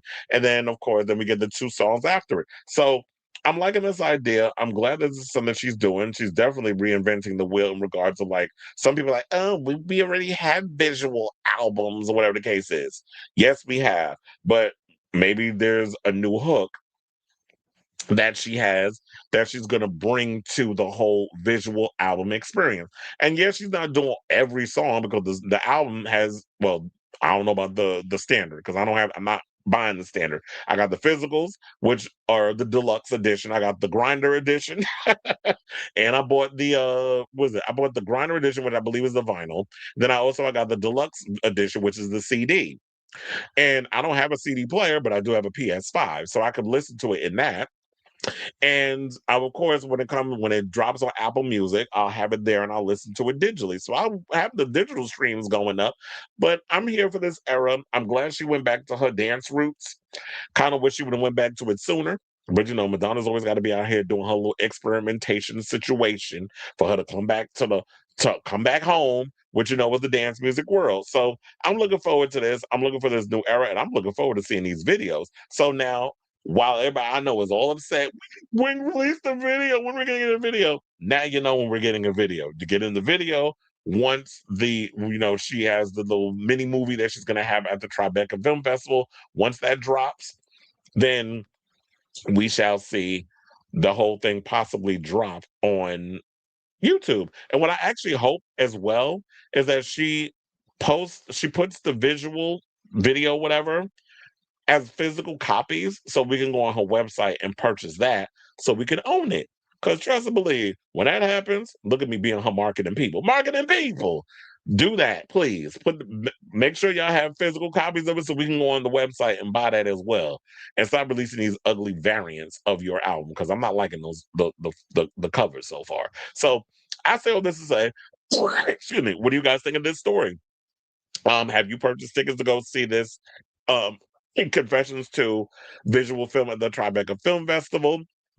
And are you looking forward to seeing what visual masterpiece she's going to be bringing with this thing? Because, like with the way music videos aren't really capturing audiences anymore, she's found a new way to reinvent the wheel, I guess, because, she is the mother of reinvention. So let me know what your thoughts on this story in the comments down below.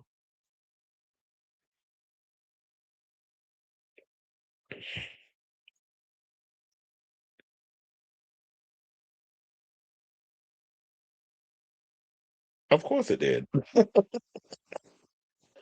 It's the Beacon Theater. Beacon Theater's not that big. But so, of course, it's sold out.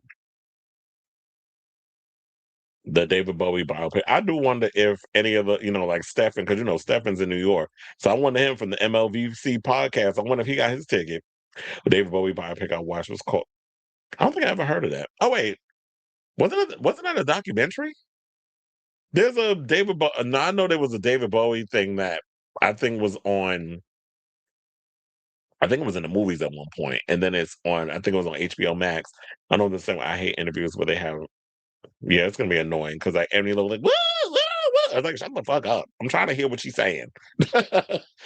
So I hope everything, I hope like the video experience, the interview, I hope all of that ends up where we can watch it. Because people will be pulling out their phones. That's going to be the fucked up thing too. That people are going to really pull out their phones. They're going to record it and they're going to upload it. And so we're probably going to be able to see it. But I want to get like a really good look at the visuals and hear the music. I don't want it to be like the Coachella performance where it's like we heard "Bring Your Love" at the Coachella performance, and I was like, the song sounds all right. But then once I heard it in my headphones, that made me like the song more because you could hear all the bells and whistles. You can hear all the layering and everything that goes into the music. So I can't stand Jimmy Fallon. All he does is kick her ass. Kiss her ass. I like her interviews with Jay. Speaking of Jay Shetty, we got some tea up in here where we talking about, with the Hayden Panettiere thing, because he did an interview with her on a situation. So I like Jay Shetty because he gets very deep with his, when he interviews. The first part, she was so open and vulnerable. We don't get that with no. It's just gonna be a ass kissing fest. That was a glitch in the Matrix when I was like, kick her ass. No, he kisses.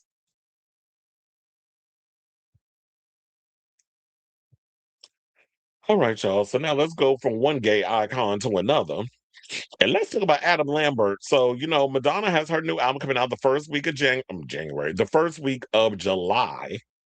And then the next week, which is smart on his part, Adam Lambert is releasing his new album called Adam. Now, it's funny enough, I didn't even know he was releasing music until I happened to be going Apple Music. And you know, like on Apple Music, it gives you like new releases of like what's the new songs and stuff that's out. So I was happened to be just listening to music and it said Adam Lambert and it said Eat You Alive. I'm like, Adam Lambert got a new single? Let me hear this shit. And bitch, I gagged because it was giving sort of like that rock industrial vibe. And you know, with Adam's powerhouse vocals, oh, you know, he definitely was gonna eat. And I told you I ran into him at Fire Island. It was like 2 years ago, whatever the case was, when I went. So, and he looked good in person. I was like, okay, but he was with his man at the time. I don't know. I think he's single now. I'm gonna try to get up in them cheek. No, let me stop. I like Adam, but anyway. So, yeah, he's got new music coming out on his own label. Let me check to see what's the name of the label. It said More is More, distributed by The Orchard. So More is More is actually his label. Adam is independent. He's releasing music on his own label, which I think is smart. And I do feel like, based on what he was saying, I believe the album wouldn't they probably make him just do all kinds of other stuff if he didn't have ownership of doing what he wanted to do as an artist. And I've always felt that music wise, he should have always tried to marry the rock with electronic music. And it's funny how like now it seems like that's the direction a lot of music is going with the whole thing with Slater and all these other artists. It feels like they're all going in that direction, which is like that whole 90s vibe but and 2000s vibe, but taking like rock and electronic and all these different things and marrying them together. But according to him, he said that from what I heard is they said that the album will reflect the music that made an impact on him in the 90s and the 2000s, such as Nine Inch Nails, Bjork, Prince, Muse, Goldfrapp, Daft Punk, George Michael, Massive Attack, and the Crystal Method, and just a few who inspired the sound. Funny enough, this sounds like something definitely in my wheelhouse because a lot of these artists he mentioned, I grew up on. When I told you, like, yeah, I was a huge Massive Attack fan because I told you I used to, growing up in the 90s, trip hop music, I was very much a UK music nerd. Like I was always listening to Bjork and Massive Attack and Tricky and Goldie and the Prodigy and what was it? Underworld. And a lot of those, I was a real big DJ head. So I was listening to a lot of raver DJs and things like that. Fatboy Slim and a lot of stuff. Fatboy Slim was more or less the main, like a mainstream big beat type of vibe.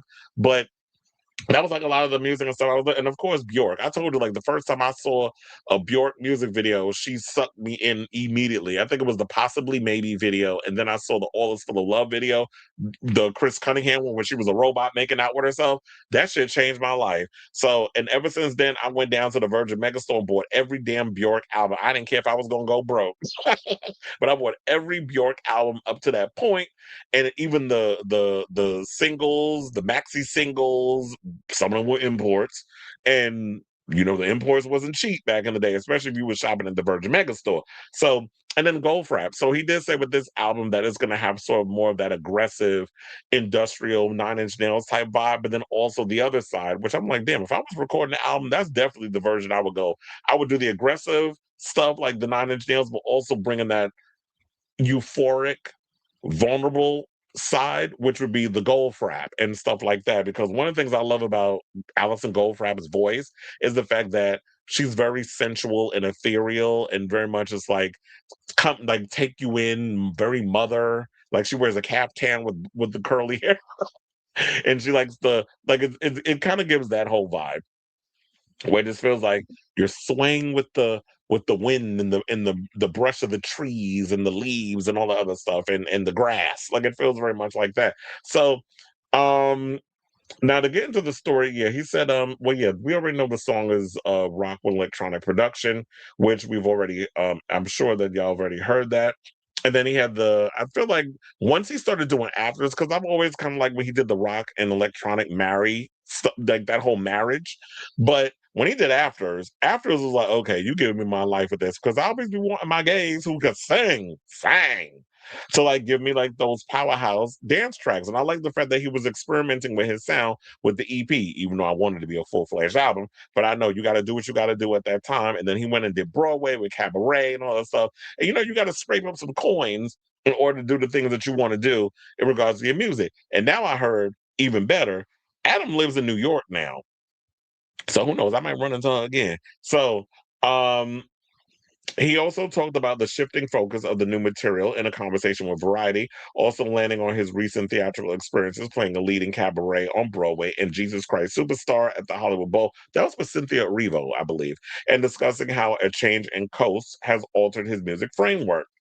So they asked him, is Eat You Alive the first single because it's indicative of what you want people to expect from the whole Adam album, or is it more to do with just feeling like a great track? And he said there's definitely a few different facets of my musical identity on the album, but there's definitely also a strong thread of alternative rock leaning, heavy, very metallic sounding production. That was something that I really was excited to just have sort of discovered with my executive producer, Pete Nappy.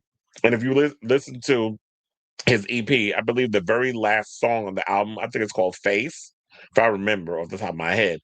He said that song was indicative of giving you a preview of where he was going to go, because that's why he tacked it on at the end. So that way, this was the direction that I was going to go into with the upcoming new era. Because I believe that song was supposed to be on his Velvet record, which I didn't particularly care for.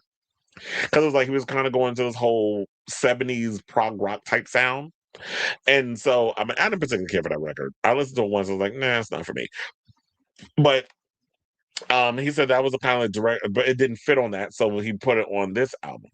It's funny how you have demos that just be sitting around for a long time. It's like, you know what, let's go back and revisit it and rework some things and call it a day. So, and they talked about how "Eat You Alive" is just a banger of a song. It's basically a rock song done with electronic production, which I was so excited about. And lyrically, it's a bolder way of saying, "Hey, I have a lot of love to give."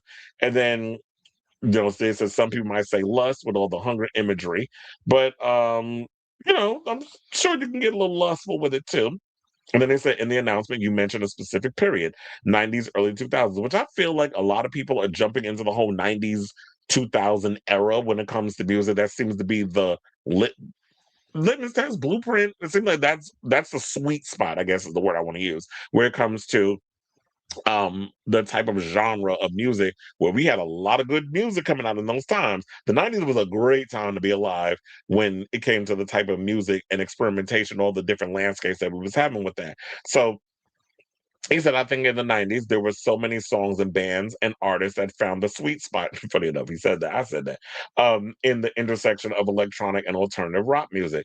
It was such a great blend. Now, looking back to the late 90s, that's when I was a teenager and music was making its first big.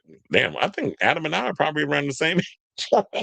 Because he said late 90s. I was like, yeah, I was a teenager at that time.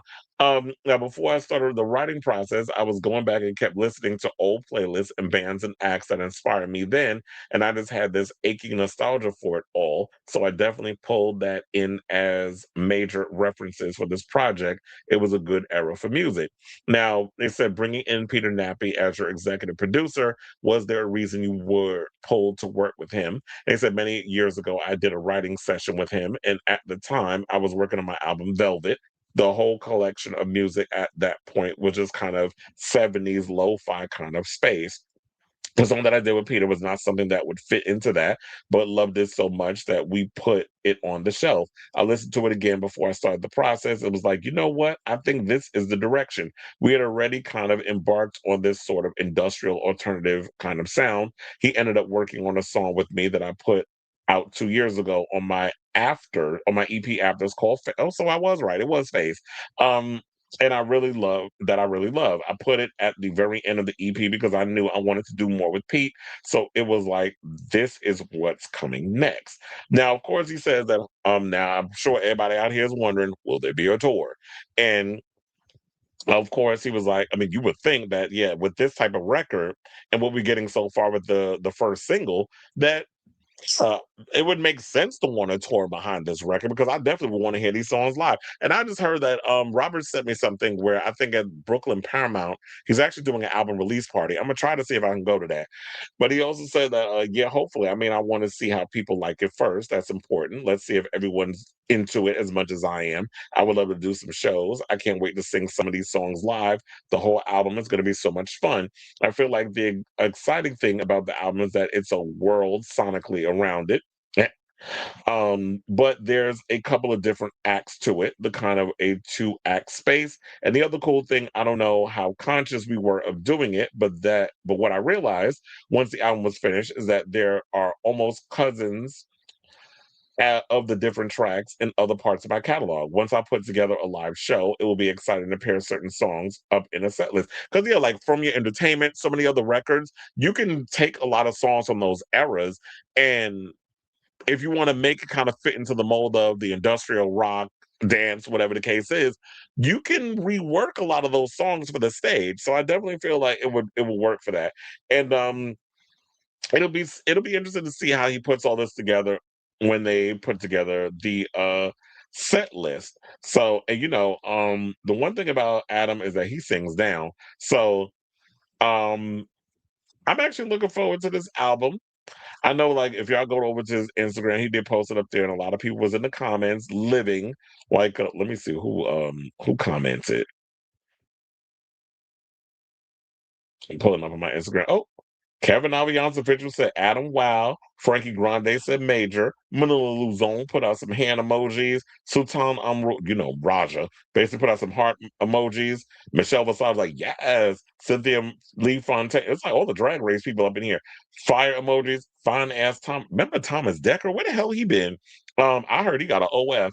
Um, Thomas Decker said immaculate. Reno Gold, not Reno Gold, child, says sickening. Frank Noche said, love. Um, I even posted a comment. I said, two of the gayest albums will be released in July. Madonna Adam, My Body is Ready. So yeah, it seemed like a lot of the people are pretty much excited over this new era. And so I definitely want to hear from you all. What do you guys think of this story? Are you excited for some new Adam Lambert? And I'm like, finally, he's doing the music that I've been saying that he should have been out here doing for eons. But it looked like sometimes it takes that an artist has to take the wheel of their own career, like Jesus said, take the wheel to carry Underwood. So that's where she could write that or sing that song. I don't know if she wrote it, but it's like, yeah, take the wheel. You got to take the reins, and you got to be able to take your career in your own hands. And the thing is, Adam has such a great fan base with Queen and everything else that he doesn't need the backing of a label. You just need a distribution deal. You could do like little small venues where you have your dancers, your band, and your powerful ass voice, and you'll be successful. And plus, the international girls love him too. So Adam is definitely doesn't need the backing of a major label because the major labels don't be out here seeing it for the homosexuals. But sometimes we got to do our own thing for them to see it for us. But even if they do to see it for y'all, you don't need them people. Do you? Do you, boo? So yeah, let me know what you guys think of this story in the comments down below.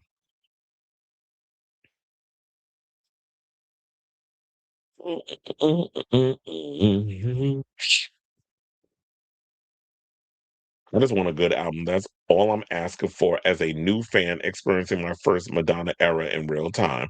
Yeah, shout out to all the Gen Z girlies that are like, yeah, I just want a good album. Me too, because after Madam X, I want a good one too.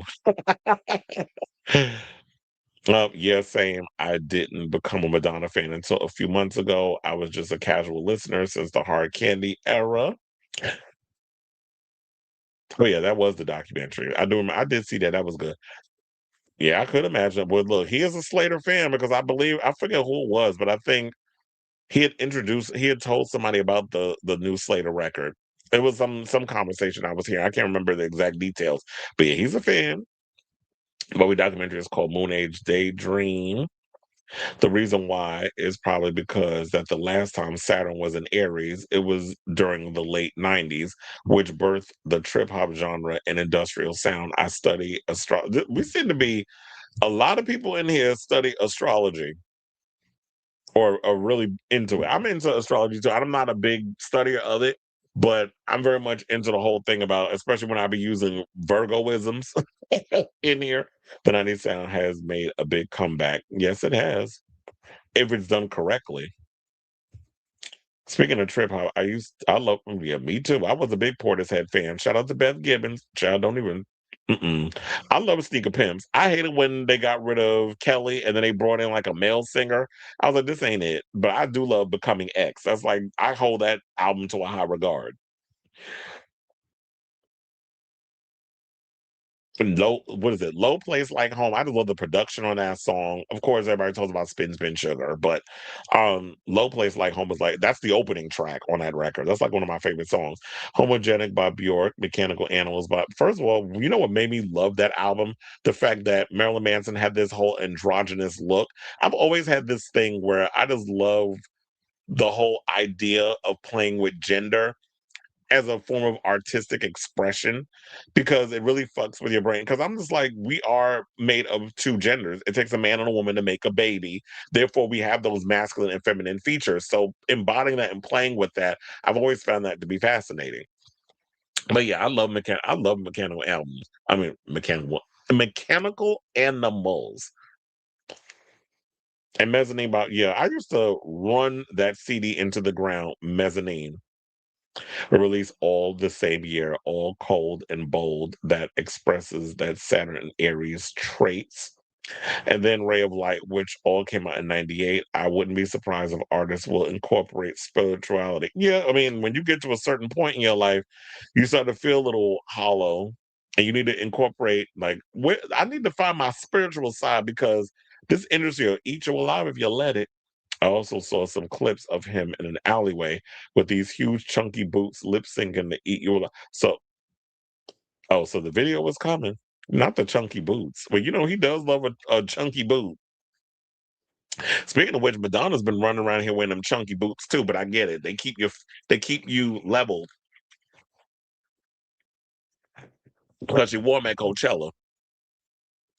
And it keeps you like so you don't be falling over because you know she is a woman of a certain age. So you want to keep those chunky boots. They give you a bit of height, but also they keep you grounded. I remember Gravity Kills was the first time I heard rock mixed with dance music.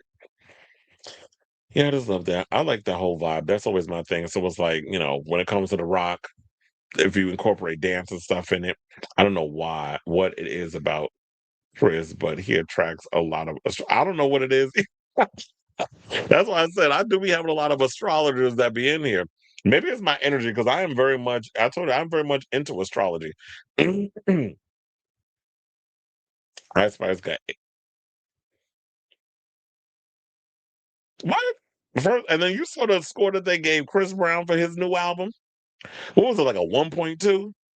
How you giving Ice Spice a higher number than Chris Brown? Now I'm not saying that Chris Brown album is good or whatever the case is. I haven't heard it, so I don't know. There seems to be a certain bias, but really, Ice Spice, who did a song about shitting and farting, like, come on, fuck out of here with that. Skinny heels are bad for your ankles. Well, heels, I would say in general, are bad for your ankles. But yeah, Pitchfork, y'all a bunch of damn clowns for that crap. Wait, hold on. I was like, make sure that my so you know what? This whole time we've been conversing, I forgot to put y'all comment thing on. Probably. You said he lost some points for abuse. I forgot to put y'all comments in or show him this whole time. But anyway, let's get back into the show.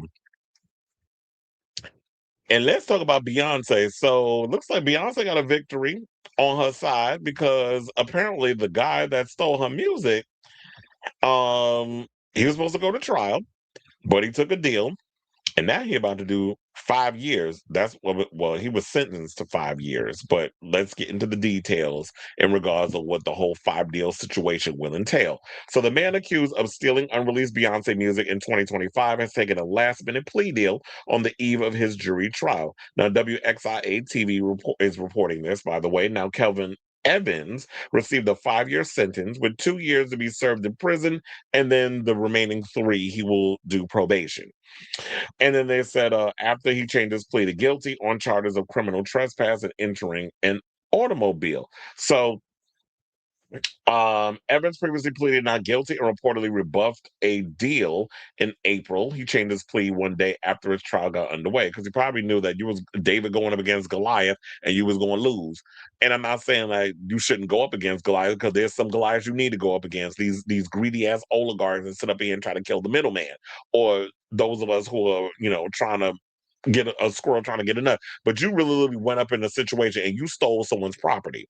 Now I do wonder because I don't think they even mentioned it. Did Beyonce even get her property back? Like you stole a lot of stuff from the Cowboy Carter tour. You stole unreleased music. Could have been for Act Three. And did she get any of the stuff back? Like I haven't heard if she did.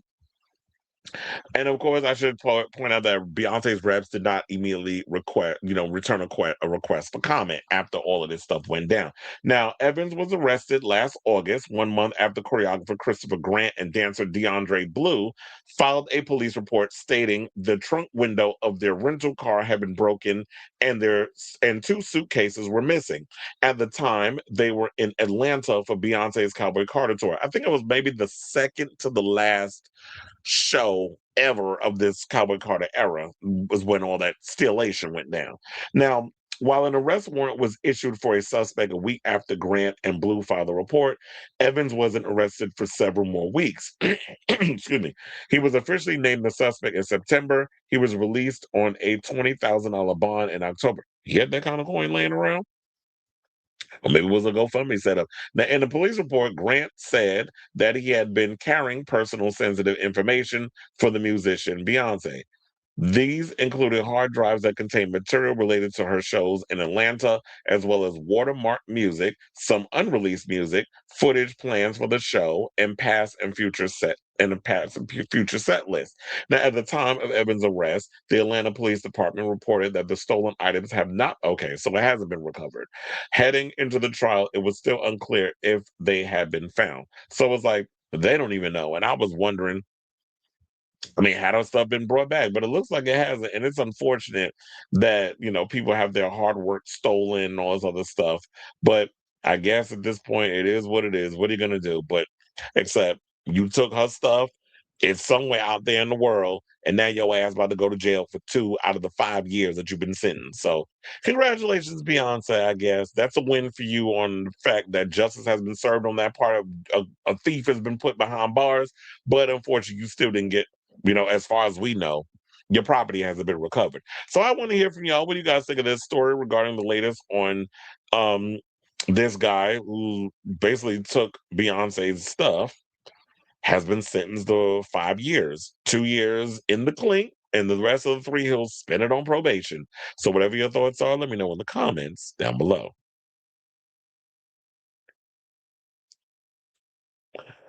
All right, so now before we get to the rest of the comments, or the comments that we have on deck, I want to get into this other Beyonce story. So let's get into it because this one's going to be fairly interesting that we're going to break down. So let's get into the story about Beyonce. So apparently, there were two New York Times editors. I've seen them around, but they've done podcasts, whatever. I'm trying to remember. There was something that they were talking about not too long ago where people were going in on them online. Well, apparently they got into it again because they came out with this list of celebrities, and Beyonce didn't appear on it. Now hold on, let me see who's on the list because I have the actual list here. So I'll start at the bottom. So their 30 greatest living legends list include the following. And it says, I'm gonna start at the bottom. So it's a Josh Osborne, Brandy Clark, and Shane McAnally. Then they have Stephen Merritt, Brian and Eddie Holland, Valerie Simpson. Well, where's Nick Ashford? Because wasn't he right on there too? That's Ashford and Simpson. Solid as a rock. And then they have Valerie. Oh yeah, Valerie Simpson. Romeo Santos. Really? You put him on there? He write the same ass music over and over and over again, but I guess he's a songwriter in y'all eyes. Um, Lucinda Williams, Fiona Apple, who ain't put out an album in like damn near 20 years. Diane Warren, who still ain't getting her respect over there at the Grammys, but I'm glad that y'all acknowledge her because she is an icon in regards of songwriting. Willie Nelson, Carole King, Paul Simon, Bruce Springsteen, Bob Dylan, Dolly Parton, Lana Del Rey, Taylor Swift, Lionel Richie, Smokey Robinson, Jimmy Jam and Terry Lewis, Nile Rodgers, Stevie Wonder, Babyface, Bad Bunny, The Dream, Mariah Carey, Missy Elliott, Outkast, Kendrick Lamar, Young Thug, and number one is Jay-Z. So yeah, with all that being said, his wife didn't even make the list. Madonna didn't either. So I know that a lot of the Madonna fans were upset. But in regards to this whole situation, it said, and this is their 30 best writers alive list, by the way. And at first, I was, it was brought up a while ago, but I was trying to figure out what would be the angle. That's why I haven't really talked about it. What would be my in on wanting to bring this thing up? Because I didn't want to come on here and rant about a damn list. Oh, that shit is stupid. Then I got to sit and do full on research on writers who I think should have been on there. And I didn't feel like doing all that work, especially because there's a lot that goes into me putting these topics together, and I talk about a multitude of topics. So shout out to the internet for giving me the full 30 list that I could just talk about. But and using the Beyonce angle, I was like, okay, there's my way in on giving this a full conversation.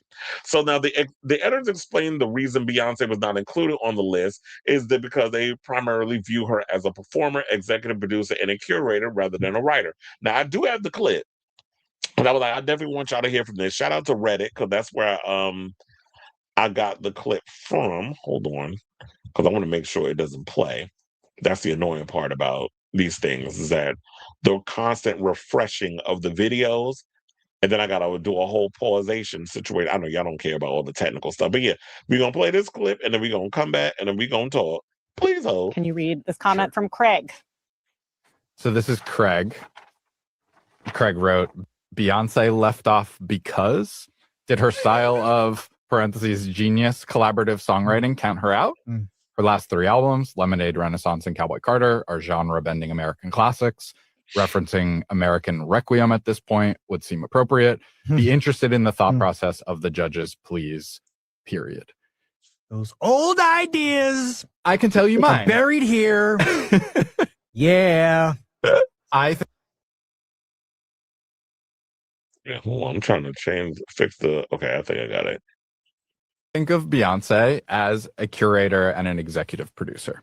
I have heard. And performer. And Well, of course, performer. the Yes, performer. obvious, like right. performer. The performer Yes. of the moment. I agree with most of this comment. I think I've heard demos that Beyonce is saying. I see what she adds to them. She is Frank Sinatra. She is Frank Sinatra plus Quincy Jones plus Kanye West, another person I would put in this camp. Kanye West famously, infamously uses ghostwriters, uses ghost producers. He is the magician who can put all that stuff together. He can record a session with Justin Vernon, a session with Chief Keef, a Mike Dean guitar solo, put it all together. He is the maestro. He's a modern day composer. I'm open to the argument that that's another sort of postmodern songwriting. Yes. But that would have been expanding the definition for me one click further, and we didn't take it there.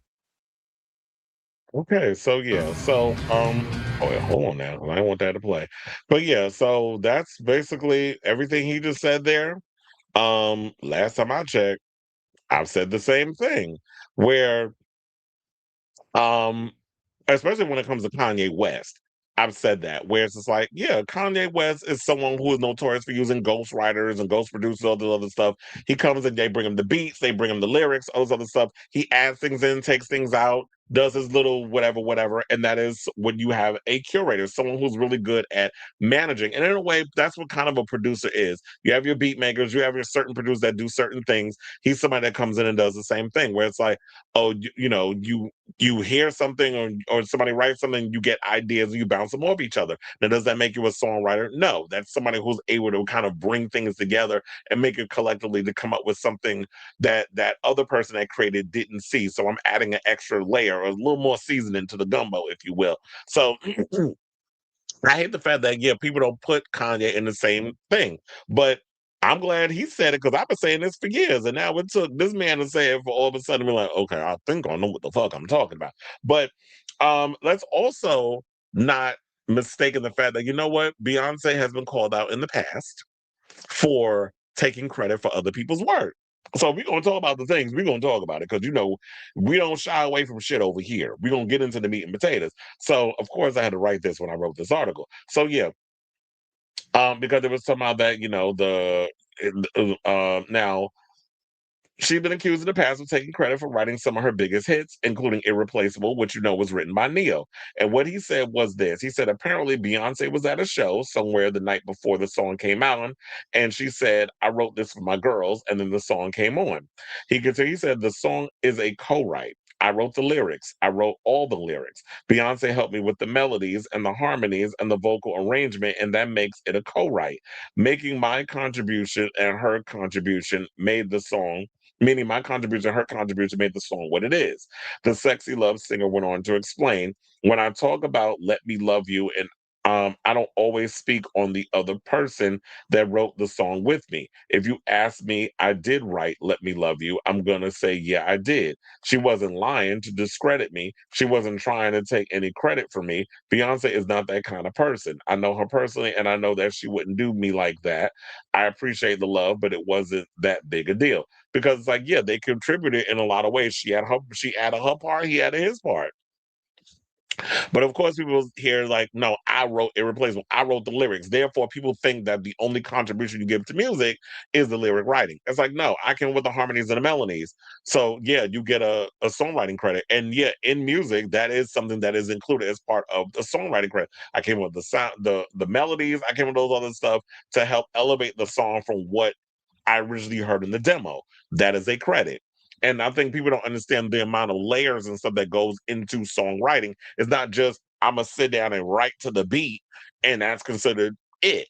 It's so much more that goes into making music. Then also we had Tiffany Red, who came out against Beyonce in 2024, alleging that she and other major pop stars routinely take large percentages of publishing and songwriting credits on songs they did not actually write or produce, and wrote, my hope is that Act 2 at Beyonce will hashtag pay songwriters a songwriter fee and mastered points and not take publishing or songwriting credit on any song she did not write. And then Diane Warren got in trouble online when she questioned how one of Beyonce's songs could feature 24 accredited writers, tweeting, how can there be 24 writers on one song? Well, that's all the sample clearing and all the other stuff. That does get kind of, I'm like, well, goddamn, why is there so many names up in here? And then in 2014, Linda Perry called out Beyonce for changing one word on a song and getting the songwriting credit for it. Where someone asked Linda, how do you feel about Beyonce changing one word on a song and getting writing credit? Does that bother you as a songwriter? She said, well, ha ha ha, that's not songwriting, but some of these artists believe if it wasn't for them, your song would never get out there. So they take a cut just because they are who they are. But everyone knows the real truth, even Beyonce. She is talented, but in a completely different way. And then, of course, the discussions drew. There was a whole comparison with her and Taylor Swift, where one was like, "Yeah, totally, Beyonce is obviously credible, and Taylor isn't the singer dancer she is, but Beyonce isn't the writer that Taylor is." Two very talented women who with two very different vibes, who are only compared because they are both uber successful women in music. And that's why I said they do their own thing. Yeah, Taylor Swift tried to do the bells and whistles and that's why I call her Beyonce Knowles Carter Swift, because she be up there trying to do the whole Beyonce thing, which I don't think she should, because you can't dance this. But she's a singer-songwriter and gives you all the bells and whistles. Because, yeah, after a while, sit up there strumming a guitar and standing there that's going to get kind of boring. So she has to give you all the whole pomp and circumstance. Beyonce is not someone who plays an instrument. She is someone who is a good curator of music and will perform down, where she gives you the hairography with the diva fans blowing and the fierce costumes, and gives you art with the mainstream pomp and circumstance, like the whole pop art type thing. So she's giving you that, or art pop, if you want to call it that. Yeah. So when I look at something like a Beyonce, no shade, but I just feel like, I see her as a great composer, a performer, and a visionary.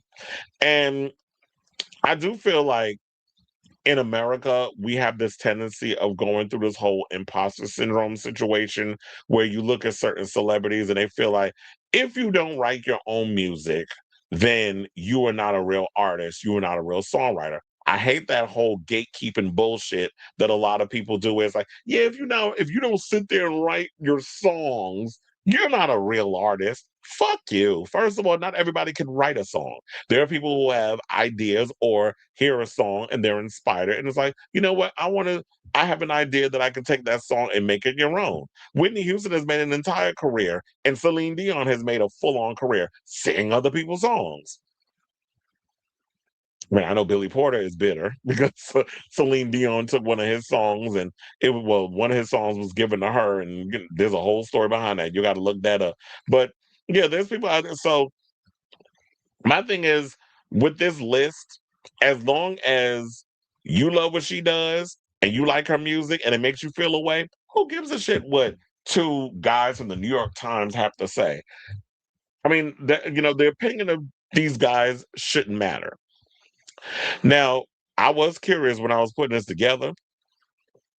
I was like, I wonder what the people are saying, because I really wasn't seeing like if people had any opinions or whatever on it.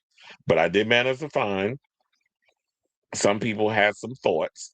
And I believe it was on the Neighborhood Talk that had that information. So I'm gonna just go over there and see what the people are saying. I'm like, Jesus Christ, where is this story? Because it was something I was looking for. Okay, so let me close that. Let me close that. I was like, I don't want this to play. So let me pull this thing up and we'll just go through what the people are saying over there on the Neighborhood Talk. And then we can move on. So yeah, some people said the following. They said, one person said she don't write her music, and that's that. Let's not make a whole big thing about it. She has dozens of writers on her songs, and she gets credit as the singer. Another person said Michael Jackson isn't on the list, therefore this list means nothing. Well, Michael didn't write all his music either, but there were he did partake in a lot of like putting the songs and melodies and coming up with certain songs. So another person said she wrote Dangerously in Love at 17. That alone should put her on one song, says, really? One person said, this list holds no weight without Candy, R. Kelly, Neo, Jermaine Dupri. Stop playing. Yeah, where a lot of the black artists mentioned on there. And you can't just do 30 songwriters and think that that's enough, because it's not. Like, you have to, there needs to be more than just 30 people, which I think they knew by just curating it or zhuzhing it down to 30 people, that oh well, it'll start a big enough argument, because that's what they want with a lot of these stories. They want virality. They want to cause a commotion. They want to get you all riled up and feeling a way about some stuff. So, but anyway, let's go through some more. Another person mentioned Candy. Candy's not on there. They said Beyonce is good at predating people. If she borrowed a drum, you get credit. If she borrowed a la-di-da, you get credit. Look, she tried to give Khalees credit for Milkshake, even though she ain't even write that damn song. But Khalees went through a whole situation where she got mad at Beyonce for using her song without her permission. But I'm like, sis, this ain't even your. I mean, yeah, technically you sang the damn song, but you didn't write Milkshake. But I was trying to get you a credit just for using the la la la la la part, because I guess you came up with that. But since you want to be cute, now we're just gonna have to make sure that I guess you're gonna go back to farming in Sudan or whatever the fuck in Africa she lived. So another person, I stopped reading the list at Young Thug. Well, Young Thug came in second, I believe. Yeah, I'm like, really? Who listens to Young Damn Thug? Another person said Beyonce wrote a lot of her early records, as well as most of records for Destiny's Child, especially the Survivor album. She's been in the game for 30 years. At some point, you realize you can't do it all yourself, and collaboration is key to keeping the same quality, which has clearly worked for her. But to denounce her ability as a songwriter when she has hit records that she wrote that have reached above the Billboard top 10 is crazy. So here's the thing. Like I said before, who cares? Like, it shouldn't matter whether or not, I mean, I'm not saying who cares, like who gives a shit, but who cares? Well, I guess I am. Who cares what these people think? As long as you love the music, as long as you love you're a fan of Beyonce and you know what she's contributed to the music and what she's contributed to your life, I honestly don't feel like this shit holds weight at all, and people shouldn't worry about um what's a bunch of damn critics think. So yeah, I definitely want to hear from y'all. What do you guys think of this story regarding these New York Times critics and their overall thoughts about this list? Do you agree with the list? Do you think they lost their damn mind with the people that they add up on here? So whatever your thoughts are, let me know in the comments down below. Why can't I find this damn story? This thing about Rihanna and Tyla, because I'm like, wait a minute now. I did the story. Why is it not popping up in my peripheral view? I mean, did I scroll past it and wasn't finding it? Because I'm like sitting here multitasking, trying to do 50 million things at once.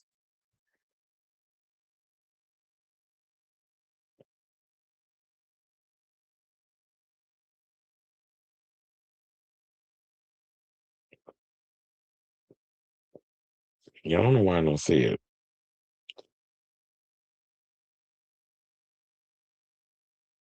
Okay, whatever. So I give up. I'm like, yeah, I can't find it. But whatever. I got the article in here. Just I think this is one of the situations I didn't want the screen to freeze, so if it does, it's gonna happen. Sorry. But let's get to the comments because I see we got a lot of comments in here and a lot of people got opinions on this story.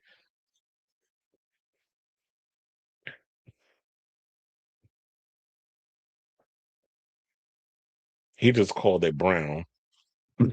That wasn't the last time I called Chris Brown. Now you got Brown. I'm like, we talking about skid marks, we talking about shit coming out your ass. Like, why would you name it Brown? That's so corny. It's like lack of creativity on your part.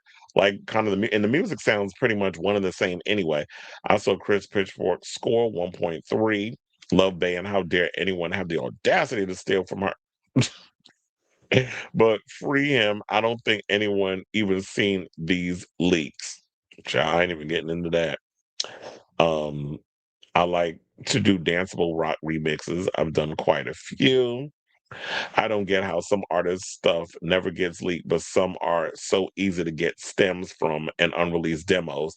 Either bad security or they're around untrustworthy. And my thing is, after that point, I would have had my diva moment. Somebody's getting fired. Like that would have been me. Because if you lose my shit when I leave it in your kit, first of all, as if I'm Beyonce, how are you even allowing your choreographers and stuff that have to be holding that stuff? I would have an assistant with me that's going to carry all that, like literally assistant slash security. We carry all that important stuff around with me. Like we're not going to have just some choreographer or whatever just holding on to my stuff. Like no, we're not doing that. Especially with unreleased music or, um, things to do with like vision boards or whatever for the tour. That's been a thing with Madonna. Every album from Music up to Rebel Heart had leaked, but Rebel Heart was the most noticed because the demos leaked almost 6 months before she officially released it. Well, I'm just glad that the new album hasn't leaked.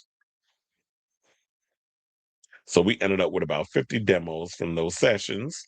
Beyonce is not a songwriter. I saw a thing with some reporters saying they don't know how involved Madonna is in her production.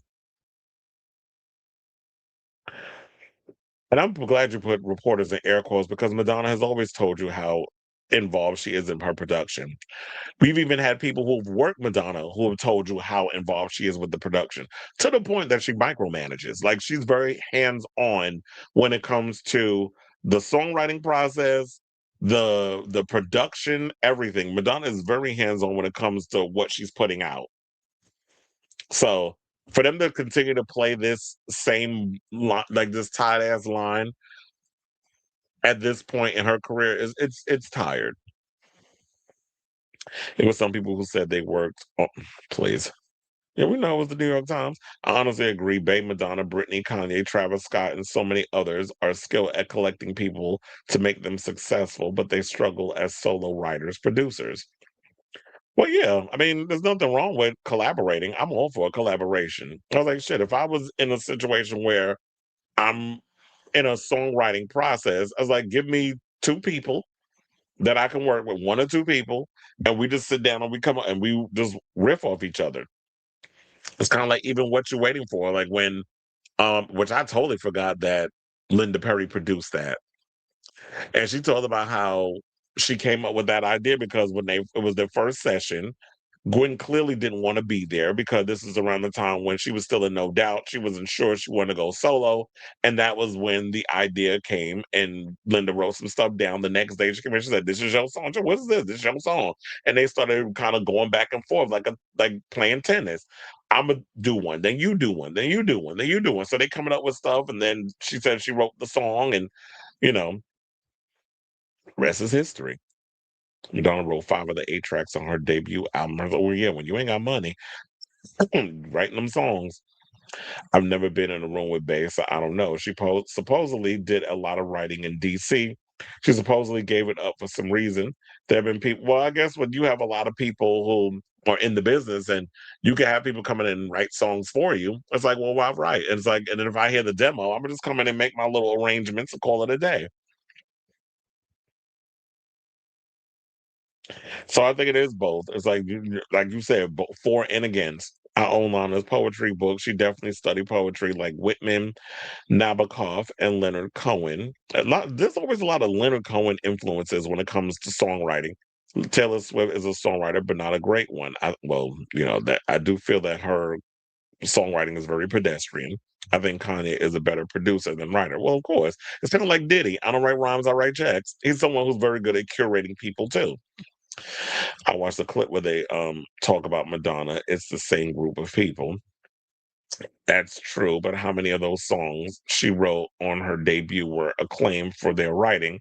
She's a capable writer, but she can't stand toe to toe with someone like Mariah and songwriter. Well, her and Mariah, there's apples and oranges. People always try to discredit her, but everyone she works with says she's very hands-on with the writing process and production of her songs. Beyoncé is a vocalist and a performer. Madonna isn't the best songwriter. She's more of a producer. Like Beyoncé, songwriters, I guess, in this list has too much. They even said, how much did she contribute? She gets demos. Taylor has an idea. Writes it down. Most dance pop acts will probably not be a songwriter. Songwriting is different. But a lot of the allegations around stealing writing cred are vague. The only person to outright make that claim is Tiffany Red, and she said she was speaking on someone else's someone else's behalf, child. Oh yeah, that's true. Britney didn't write a lot of her songs. I mean, she co-wrote every time, but yeah, she didn't write a lot of her sons. Look, it ain't easy to write a song. I've written songs, so it's not easy to try to come up with some stuff. And there'll be times where I'll wake up in the middle of the night, like, oh, there's this melody in my head, and I have to write it down real quick. So yeah, it comes and comes. But you know, when you're in that work mode, it's hard. He said when Madonna was working on Hard Candy, she was very particular which headphones to use, and attention to detail is a part of creating. Beyonce is the same. I don't think that diminishes them. Agreed. So songwriting is a virtue, but it's not the only thing that should be considered. There's so many reasons to like an artist. And these are people who actually aren't songwriters talking about who the greatest songwriter is. That's another thing people need to remember when you tune into a review by a music reviewer online or tuning in to hear their opinion, their taste, don't expect them to agree or confirm your opinion. And as I said, instead of bashing people, it's like that's their opinion. How do you feel about how Beyonce's music makes you feel? Child, don't even get me started. I just seen this comment. Sorry, Robert, but he said this is why I don't listen to a-holes like fan. Don't even get me started because he lost me when he decided to bash Slater's album. I'm like, fuck is he listening to? There's not one memorable lyric in this record. I'm like, you clearly were not listening because there's plenty that we could take away from him. I'm getting gay off this tequila. Who doesn't get gay off tequila? You'd be surprised how many men get gay off a couple of drinks, especially the tequila child. There's plenty of lines of that new album that you can take from and quote. He didn't write bad all by himself, with the exception of 2 tracks. Oh, you said he did write bad all by himself. Yeah, everybody gets help. I think people hate reviewers. It's showing bias, not open-minded. Khalees thought she was sampling a song that she did right on. She went on that rant before the song came out. Yeah, the whole energy track, the energy was based off Milkshake. And if you look at the liner credits, that song was written by Pharrell. It wasn't written by her. It said Christine W. is where's she been? If you went to a gay bar, don't tell me how you gonna tell me if I ever went to a bar in the 2000s, bitch. I remember when I was in Barbizon, we walked to Christine W.'s music, the Stronger album. He said, if you ever went to a gay bar in the 2000s, Christine W. was a huge part of your soundtrack. And yeah, queer as folk, some loving, get some loving you want, some get some loving you need, some get some. You know, I love me some Christine W. First time I heard a Christine W. song is when she was a judge on you know, we always get the drag race comparisons. All roads lead to drag race eventually. I like the song the Queens performed too, and she seemed successful in her own. Like, yeah, she was very much that girl when it came down to the whole dance music era.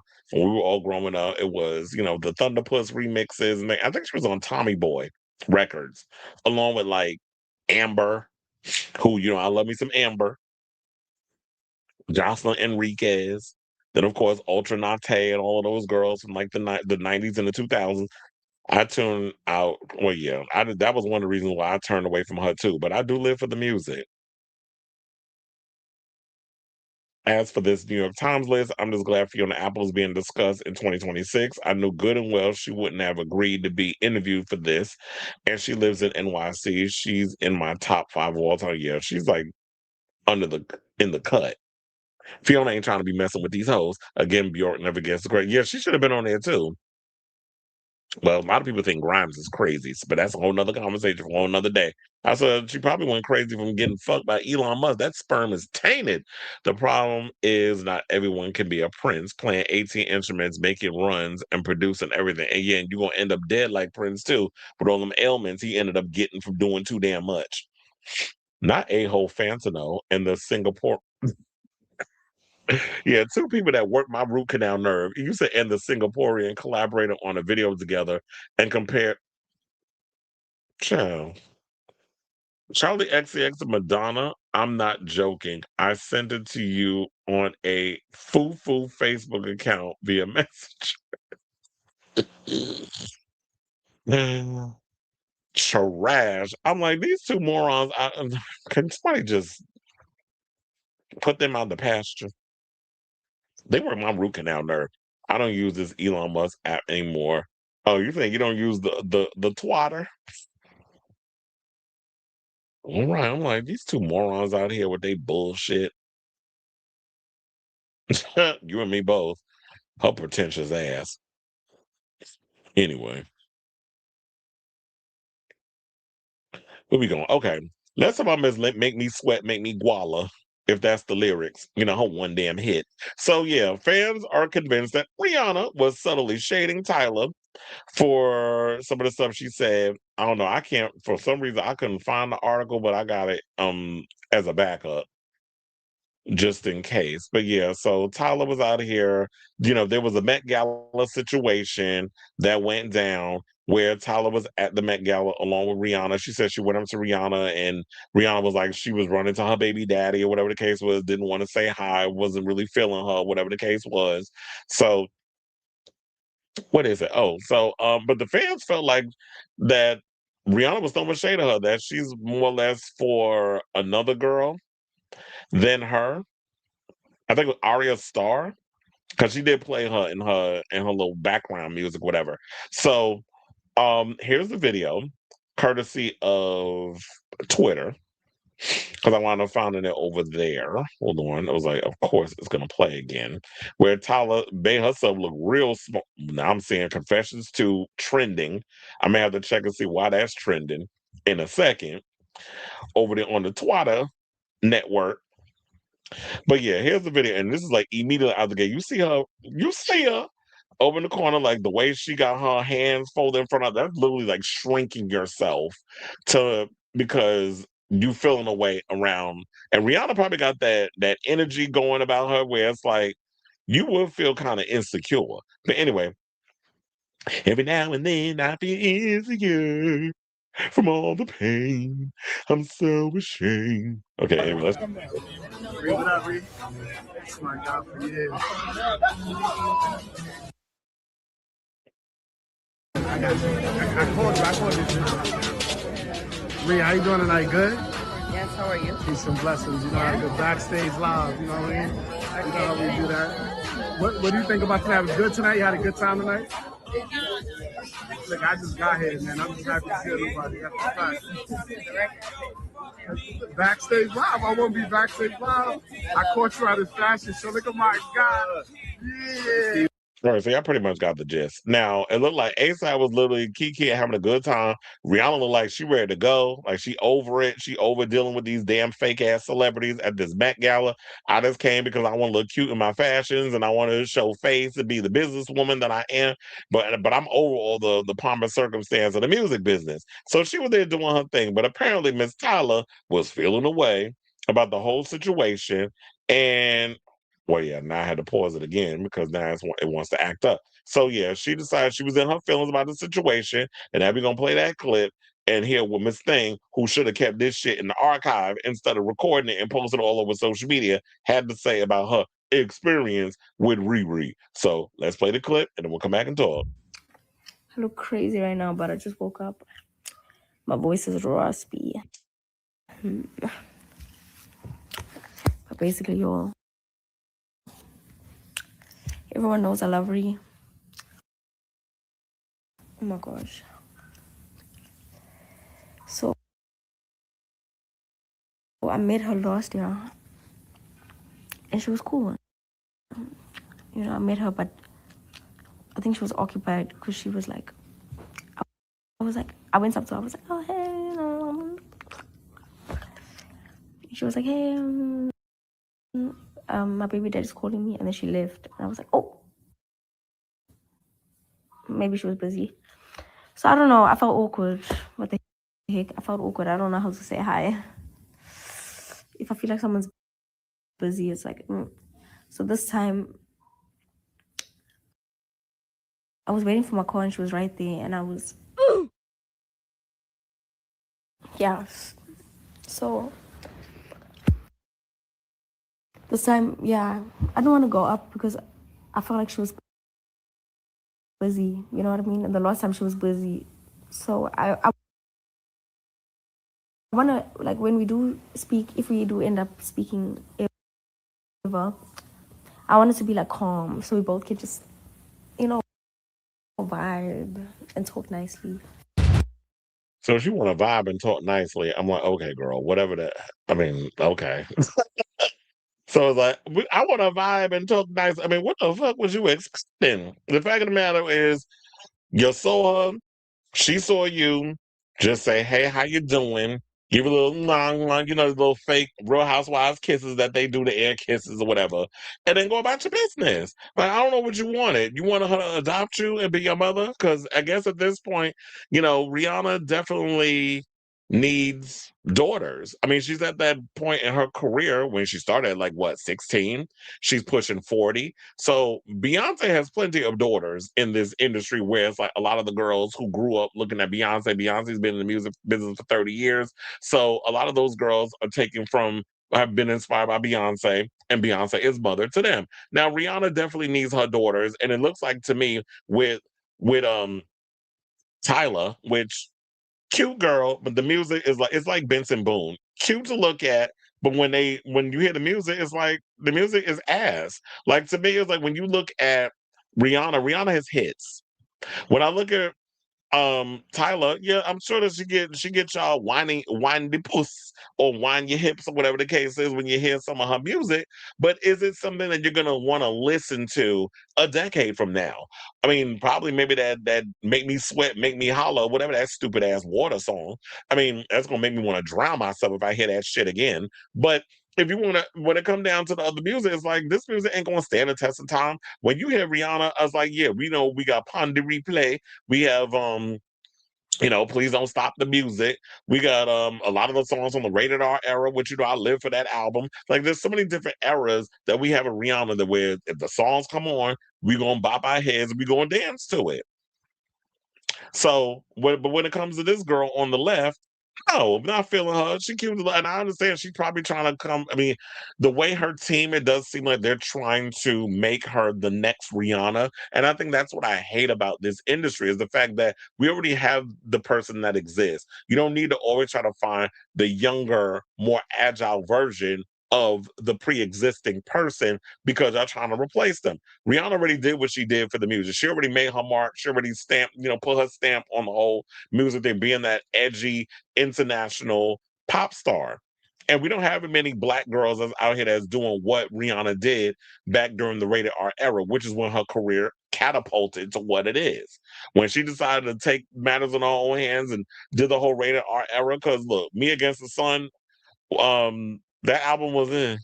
It was like your typical, okay, West Indian girl and they trying to marry the whole pop thing with that whole vibe. But I'm glad she kind of just stepped out and did her own thing and kind of was like, I'm gonna go a little more international with it. I'm gonna do an amalgamation of sounds and bring my own little swag to it and the attitude. And I think that's what sold it. This girl don't have really a personality. Whenever we see Tyla coming out here, she seems like she's this self-absorbed, entitled pain in the ass that's always bitching and moaning about stuff.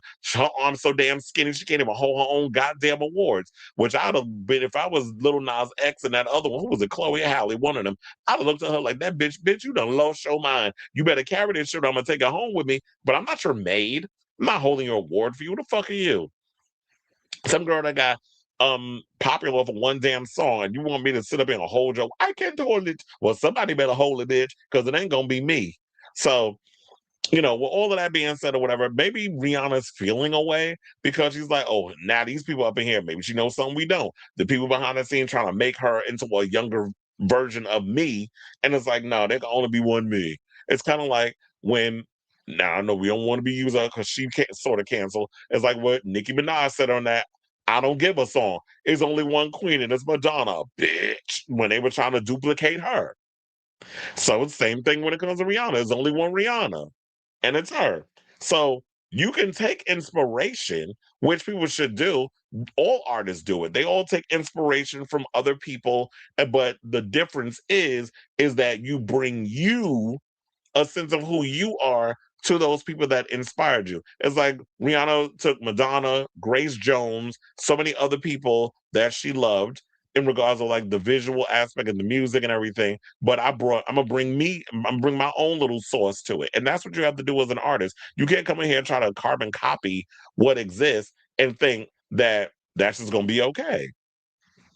And that you can get away with it. But some of the people in the comments said this. They said, the video actually received mixed responses as some people believe Rihanna wasn't taking aim at Tyla. A fan wrote, I hate how Tyla's fandom think the whole world is against her. Always a victimized fandom. Rihanna has always spoken highly of Aria because she loves her. Well, that was because on her Instagram, she gave a recap of her night out at the Met Gala, which I think was her subtle way of being shady towards Tyla and her accusations. And people saying like she wasn't trying to be shady to, yes, she was. That's old school shade. Where it's like, oh yeah, I'm gonna just show y'all what a great night I had. And yeah, I was up in there having a good old time, even though on Rihanna's face she looked like she was over it. And then they were saying that them two was kind of getting into it in their vehicle. But I'm just thinking that Rihanna got 3 kids. She's probably exhausted. She's got an empire to run. She's over, she ain't got time to be out here. Like my social battery is run low. That's how I would feel in the situation. My social batteries run low. So I'm over it. I'm tired. And if I got resting bitch face and y'all thinking it's an argument, oh, well, just keep thinking what you're thinking. But that's not what it is. Because unless you can read my lips and know that we up in there literally fighting, and I ain't talking about Chris Brown and Rihanna fighting in the car type of fighting, which remember, that's how that whole situation happened, where she had the busted lip and the black eye. Well, if they're not going back and forth in that whole shady way, then I don't know why people thinking what they're thinking. So then they also said that Rihanna is not subbing Tyla at all. However, people appear to think the opposite, as one person said, now this is how you throw shade. That is how you throw shade. And that was like, if you want to see, you can go on her Instagram and see that video. And Also, some people were wondering what was Tyla's intentions on posting this video. She does have a new album coming out called A-Pop, which I think is a horrible fucking title, by the way. I think what it is that she's trying to come for that she's trying to be that international pop girl. And if you got dreams and aspirations, sis, go for it. I just hope the songs are able to, you know, back up that dream that you got. Because of that, you know, swing for the fences if you got it in you. But the songs have to be just as good. Because I hate when people say, oh, I want to be this big international pop act. I want to be able to rule the world. It's like Madonna, what she said on American Bandstand, and they asked her what is the next thing for her, what she want to do. She said, I want to rule the world. And the world she did rule because she had the music and the tenacity and everything to back it up. If y'all coming out here with mid-ass tracks, but you talking about you want to rule some shit, oh, we're going to sit up in here and laugh at your ass. Because I'm like, what is this? These songs ain't it, sis. You need to work with better writers. You need to work with better producers. Whoever your label is, they need to put a little more money behind you if that's a goal. Because we can no longer stand for mediocrity. And it seems like a lot of y'all in this generation just be wanting y'all faves to eat so bad. And then we be hearing the music, I'm like, that's it? You ain't really that hungry if this is what you giving.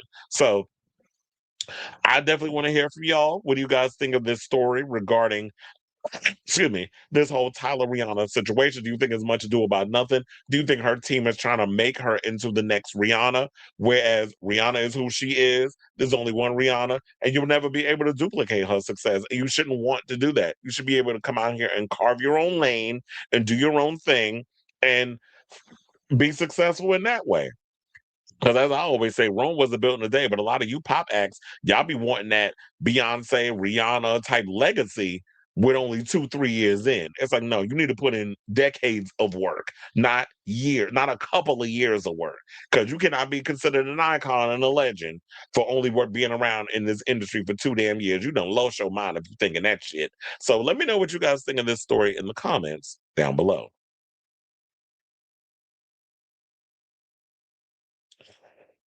All right, so now let's see what y'all are saying in the comments.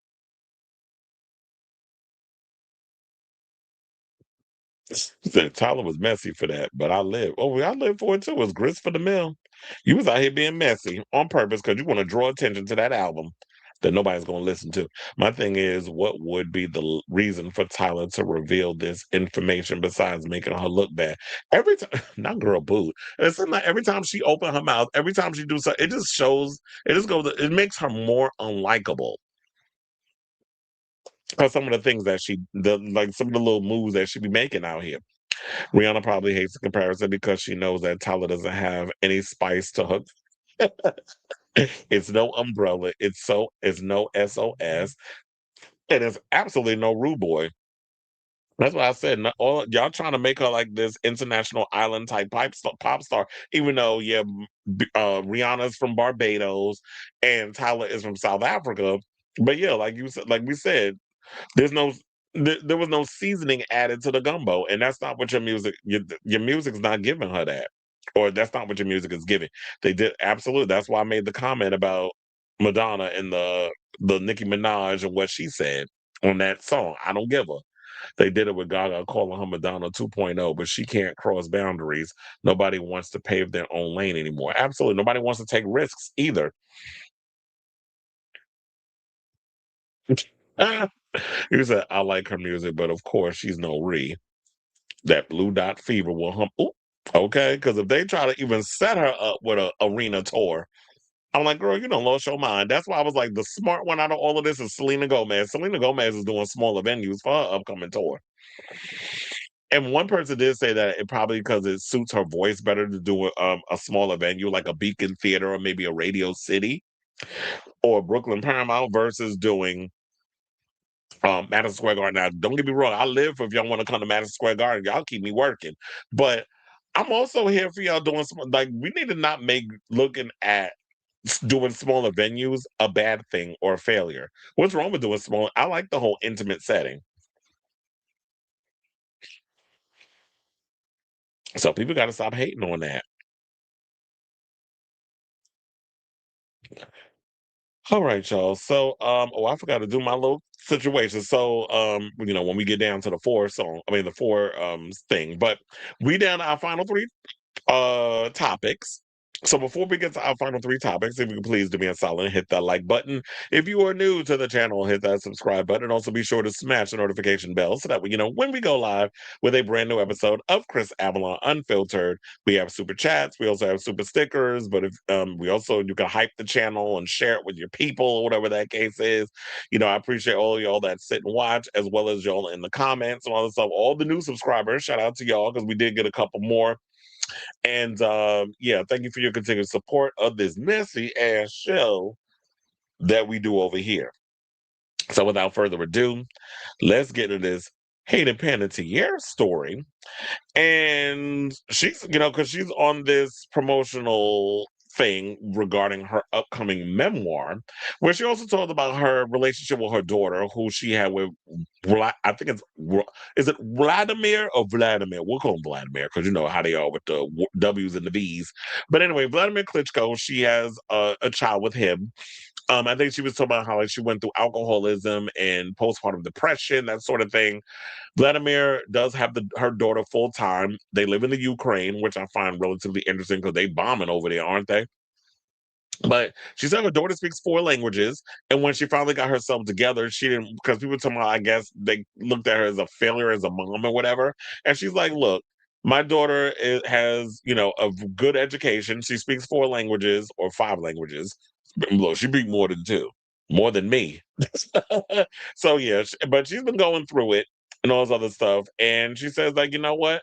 My daughter has a great career. We FaceTime a lot. I go over there and visit her when I can. But when I got my mental state together, when I got myself together, I didn't want to just go pull her out of that world that she's already built, her friends, her whole life. And I don't want to pull her out of that because selfishly, I'm like, I'm ready to be a mom now. So it's like, I'm gonna just let her have her life, do her routine.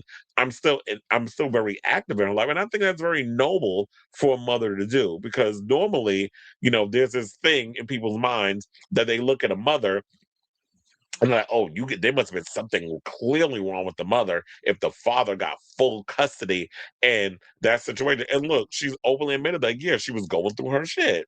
And I'm glad that she found a way to get herself together. But in an interview that she did with Jay Shetty, his On Purpose with Jay Shetty podcast, she opened up about a revelation that she went through in her upcoming book, which is called This Is Me, A Reckoning, in which the Nashville and Heroes star remembers being lured by a friend of hers into a room and told to get in bed with a famous male actor who was naked. Panettiere was 18 years old at the time. Well, I hope it wasn't Milo Ventimiglia, because there was a story that came out of when she was 18, she dated him, and he was like 30, I believe, at the time. So it's sort of like a Demi Lovato, Wilmer Valderrama type of situation. But anyway, she said, even though I felt I could make healthy decisions, safe decisions at that age, I wasn't capable of being fully aware of what was going on around me.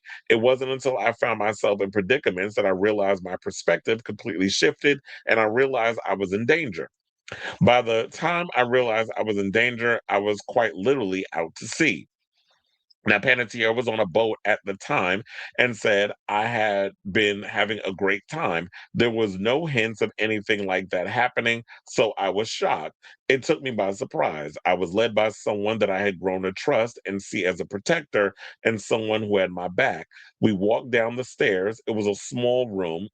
And she physically put me in the bed next to this undressed man who was very famous, and this was just an average day for him, and this is something that happens all the time. I waited for her to leave, and that lion in me, that fire in me, my hair stood on end, and I became ferocious. I was like, this is not happening, she continued, but I had nowhere to hide. I bolted. I hid somewhere. So I hid wherever I could to hide on a boat. There was no jumping off and swimming away, and I realized that there was nobody who was going to be empathetic to my situation, that this was nothing new to them. So when we sit up here and talk about Me Too and all this other stuff, there's so many young women that are put in these crazy situations where you would think that people are there to protect you and have your back, and they don't. Like, you literally trying to put me in a situation where you want me to have sex with some grown-ass man who you shouldn't be putting me in a situation. And it be the main ones be these fucking women that do this shit. And if y'all be out here thinking that women protect women, no, they be the same boat. They're worse. than the damn men in a lot of these situations. So, and I remember Hayden when she was on One Life to Live and all this other stuff. So I'm actually glad that she realizes. But one of the things that really pulled me in with this thing that she said was that she said that even though I could make healthy decisions, safe decisions at that age, I wasn't capable of being fully aware of what's going on around me. And I think with her saying that reminds me of so many young people who are surrounded by grown-ass adults that are forced to grow up at such a young age that they think that in their mind they can make executive decisions regarding their personal life when that's not necessarily the case. And next thing you know, when they realize it, it's too late, that they found themselves in a situation where luckily she wasn't SA'd from what had happened, that she was luckily enough to get out of that.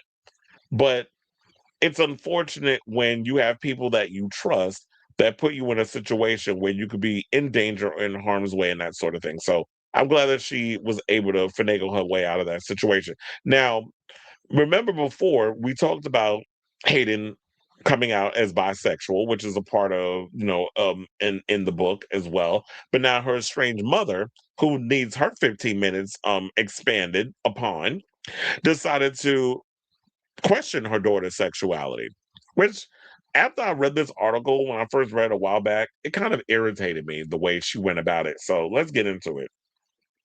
So Hayden's estranged mother, Leslie Vogel, is questioning the timing of the hero star coming out as bi as she promotes her new memoir, saying, I do not believe it was being hidden, but there is no historic proof that this is the case. This is what the former momager told Daily Mail in an interview published on Friday.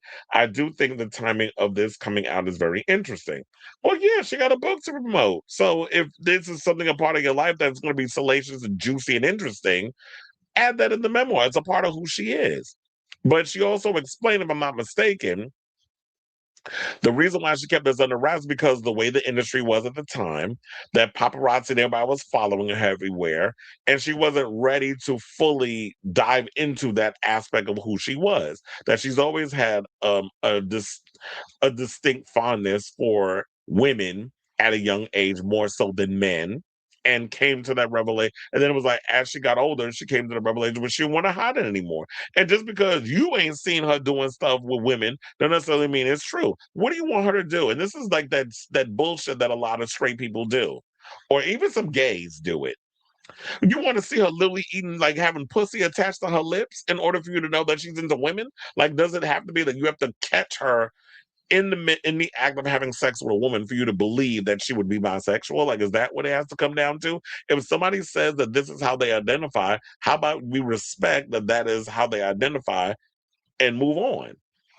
You don't believe it, ain't up for you to believe that this is her truth and her dealing with her own situation. It's not about whether or not you believe it or not, or you find out the timing. And there's a reason why you estranged from the situation.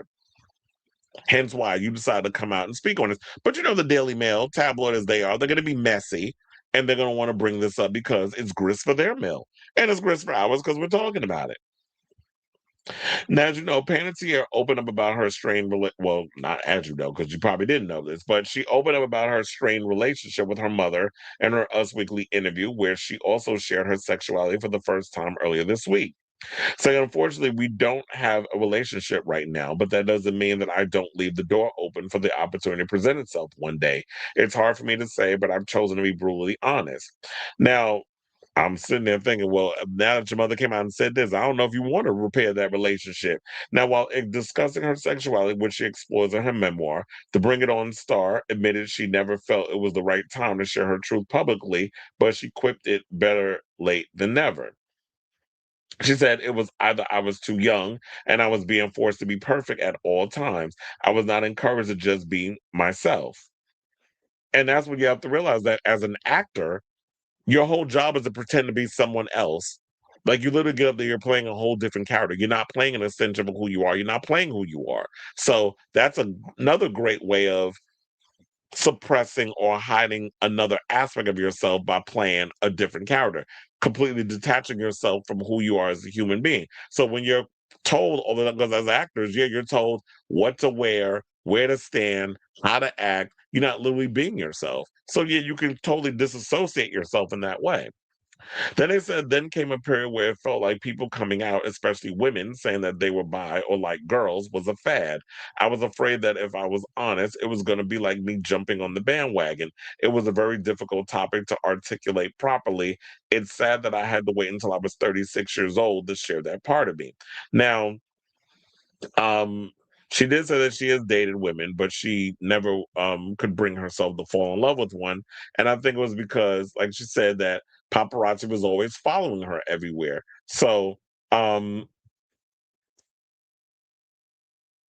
and then she went on to say, I have explored it, but because I hadn't shared this with anybody, I didn't really have the courage to throw myself fully emotionally into it. Because then, if I did fall in love, that wasn't something that I wanted to ever have to hide. So I think with all that is that she just didn't want to bring herself, because if you dive fully into being in a relationship and there's that emotional aspect of women being with another woman, that now I have to dive fully into it. I have to acknowledge it. Now we gotta, people are gonna see us out and about, and people are gonna be saying things. So I love the fact that we have women out here who have been happily exploring their sexuality, like Hayden, and also we have Niecy Nash, who came out later, is in a loving relationship with a woman.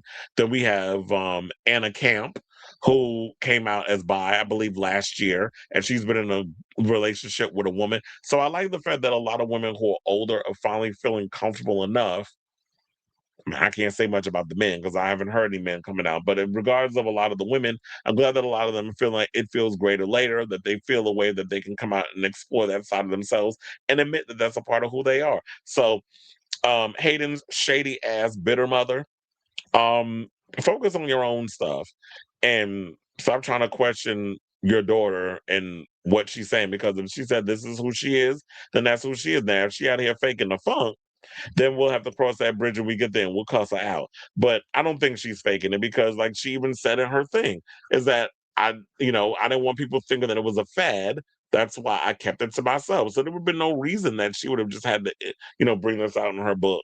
But this is a clever way of trying to mess with our emotions. But anyway, so I definitely want to hear from y'all. What do you guys think of this story regarding the incident that happened on the boat that she revealed on Jay Shetty's podcast, which did bring her to tears when she was talking about it, as well as, the drama that she was dealing with her shady ass mother, even trying to throw a little wrench into her coming out as sexually fluid. So, whatever your thoughts are, let me know in the comments down below.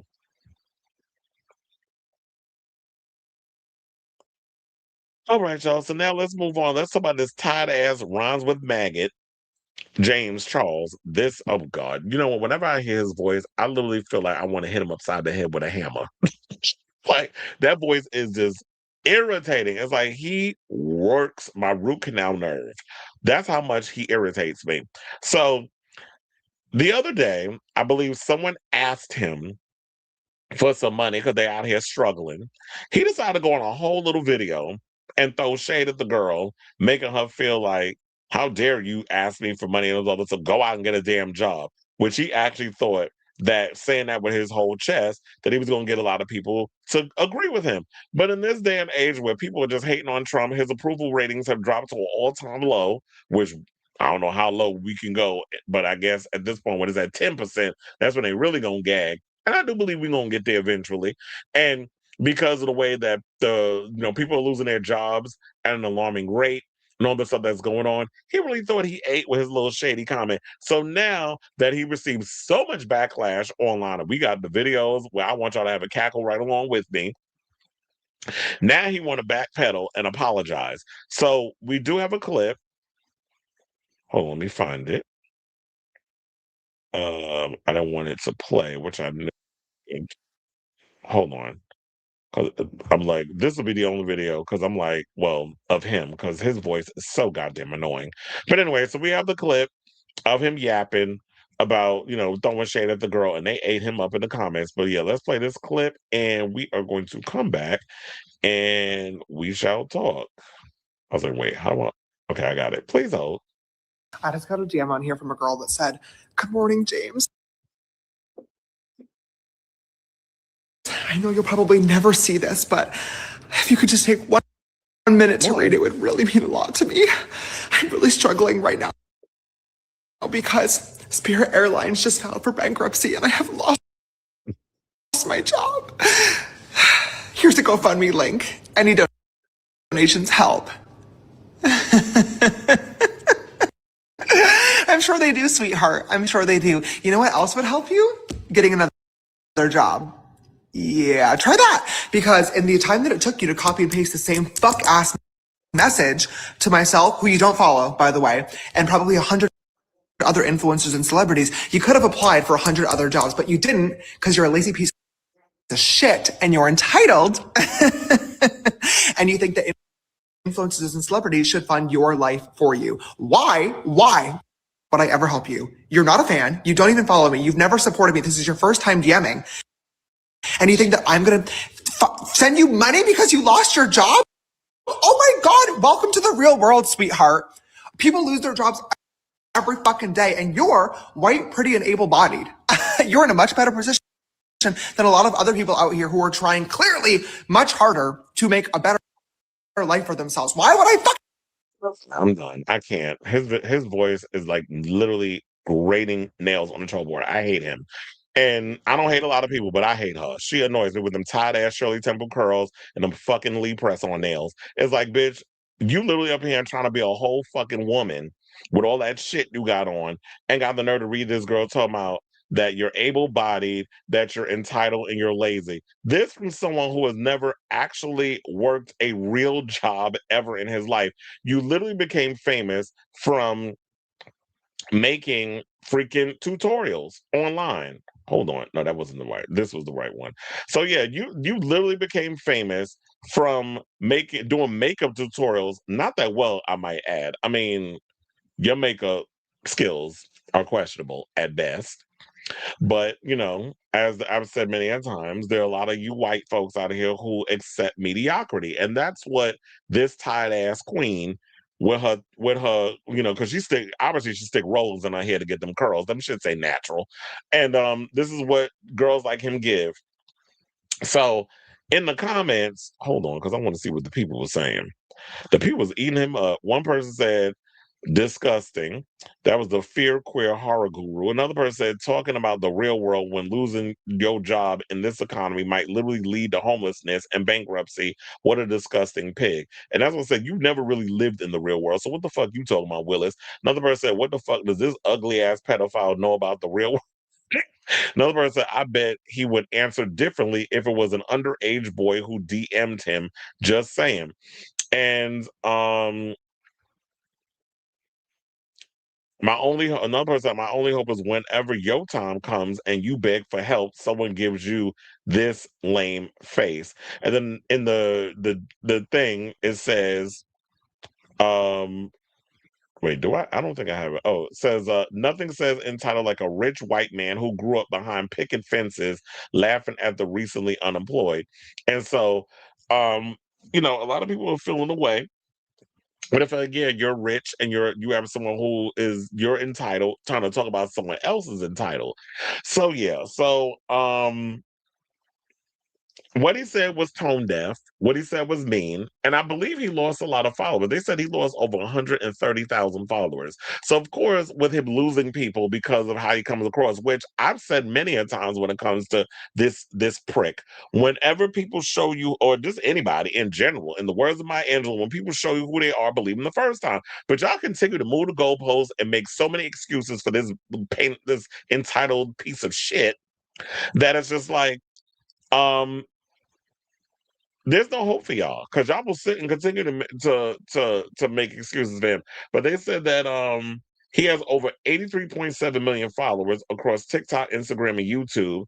And then you already saw the video; it was deleted, but someone actually pulled the video, and that's why I showed y'all in case y'all didn't see it. But I was like, I don't want to torture y'all any more than y'all needed to. You pretty much got the gist of what he had to say in that situation. But then there was a woman by the name of Jackie Ina Asamoah, who's a beauty YouTube content creator and beauty brand founder. She went in on James over his insensitive rant, and they said her video has over 12 million views.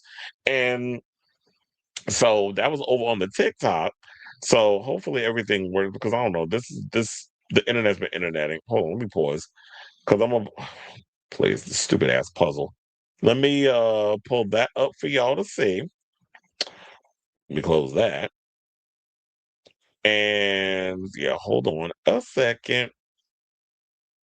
We're gonna play this clip, then we're gonna come back. We're gonna talk. Please hold. Good morning, James. I know you'll probably never see this, but if you could just take 1 minute to read it, would really mean a lot to me.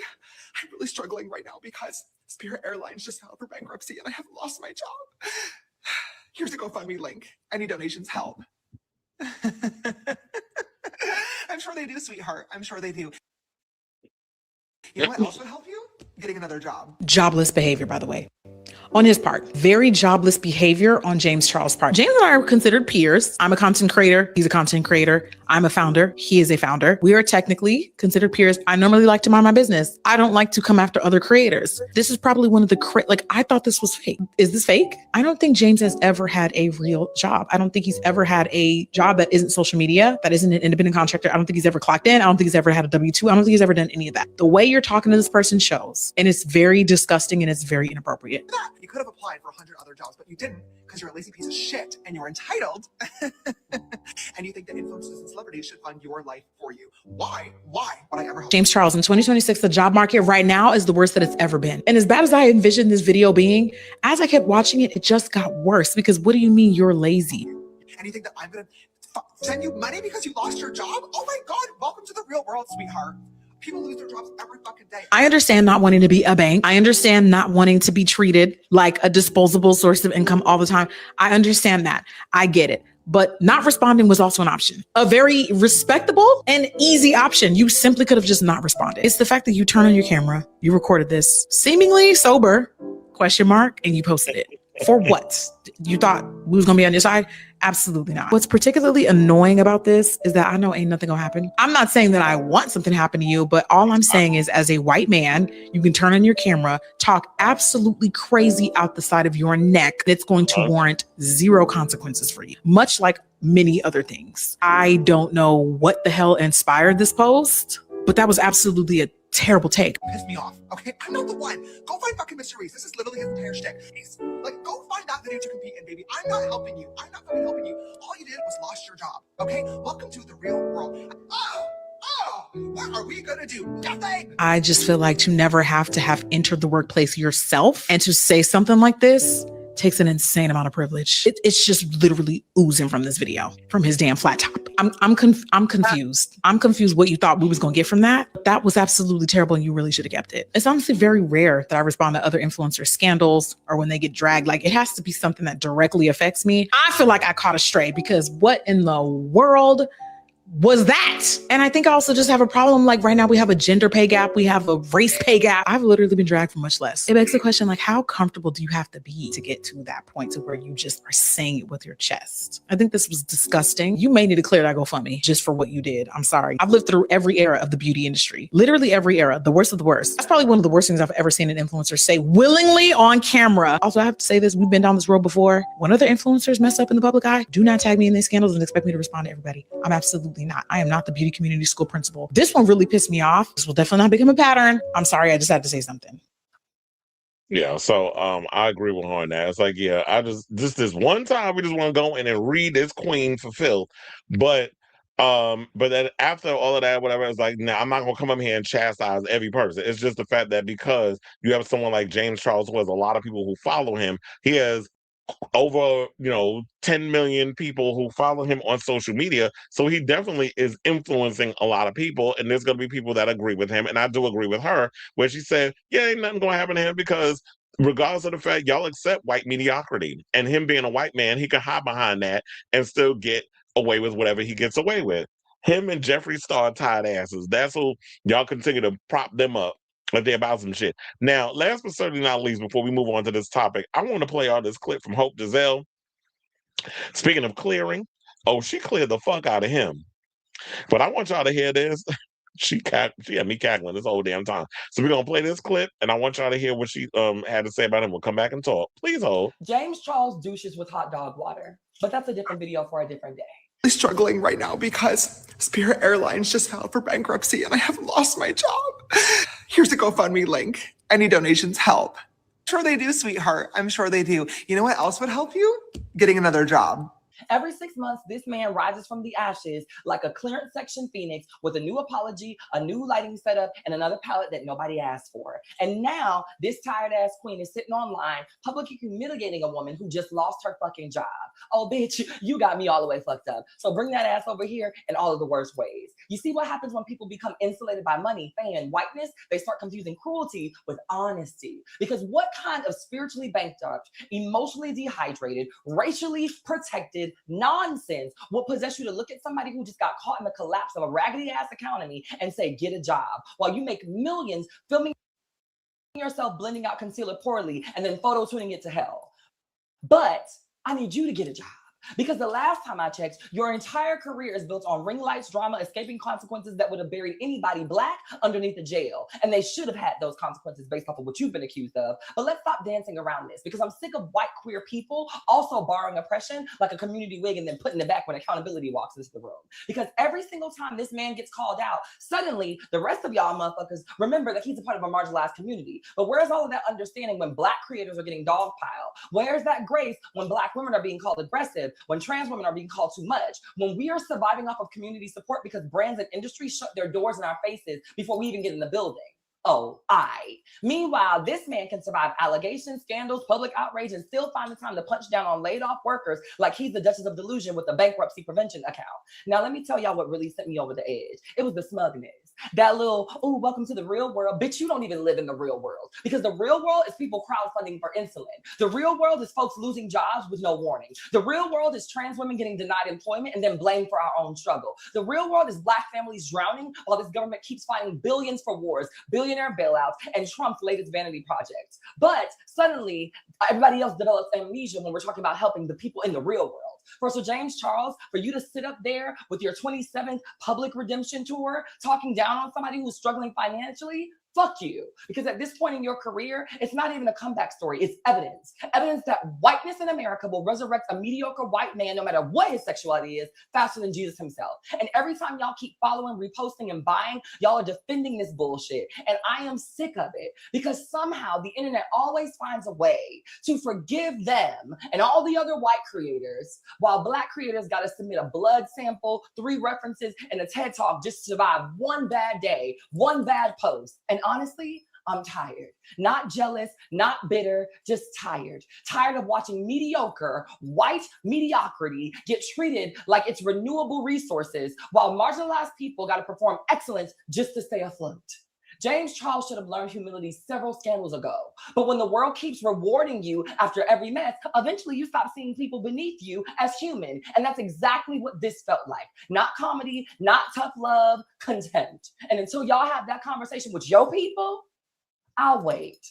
Because fuck that Yzma looking ass bitch. I really need Kronk to pull the fucking lever. No, I was like, now, if that wasn't a read, I don't know what to tell you, because she cleared his mediocre ass for, clearance sales. She chopped his ass up. Now, of course, after the backlash and everything, he did put out an apology. We don't give a shit about it because we know it's performative. It's not even sincere. So fuck him and his apology. I'm not even going to torture y'all with that, because bad enough you had to hear his sorry ass, annoying ass voice just when he was complaining about the woman asking him for money. And also, we need to talk about this: the fact that when this man got in the office, that asshole sundowning president got in the office, he basically chopped a lot of jobs, particularly black people who work in the federal government or federal jobs, or just, any kind of like working in the hospital. A lot of hospitals are closing, so a lot of people of color are losing their jobs. So for you to sit up around here with your sense of entitlement and the fact that you have millions of people who buy your stuff based off of you being an influencer, and you coming out and saying this shit, you really don't understand how the world works. And this is why I always say these people that live in a bubble, you can't take them seriously in this whole situation. So now, in the comment section of his apology video, because this is what we'll read. Fuck the apology, but I just want to see what the people saying. A woman by the name of Jackie Asamoah hit the nail on the head regarding all this, to which Well, one person wrote, Jackie Asamoah hit the nail on the head regarding all this, to which Charles agreed, saying, yes, she definitely did. Another commenter who said they're a single mom of 4 who just lost her job after her daughter was diagnosed with Crohn's, added, I couldn't imagine how you made her feel. No one controls how they lose their job. Well, unless you do some shit and you get fired, but that's a whole nother conversation for another day. Now, Charles responded to her comments saying he's sorry to hear about her. No, he's not. You're doing all this because you want your little redemption tour.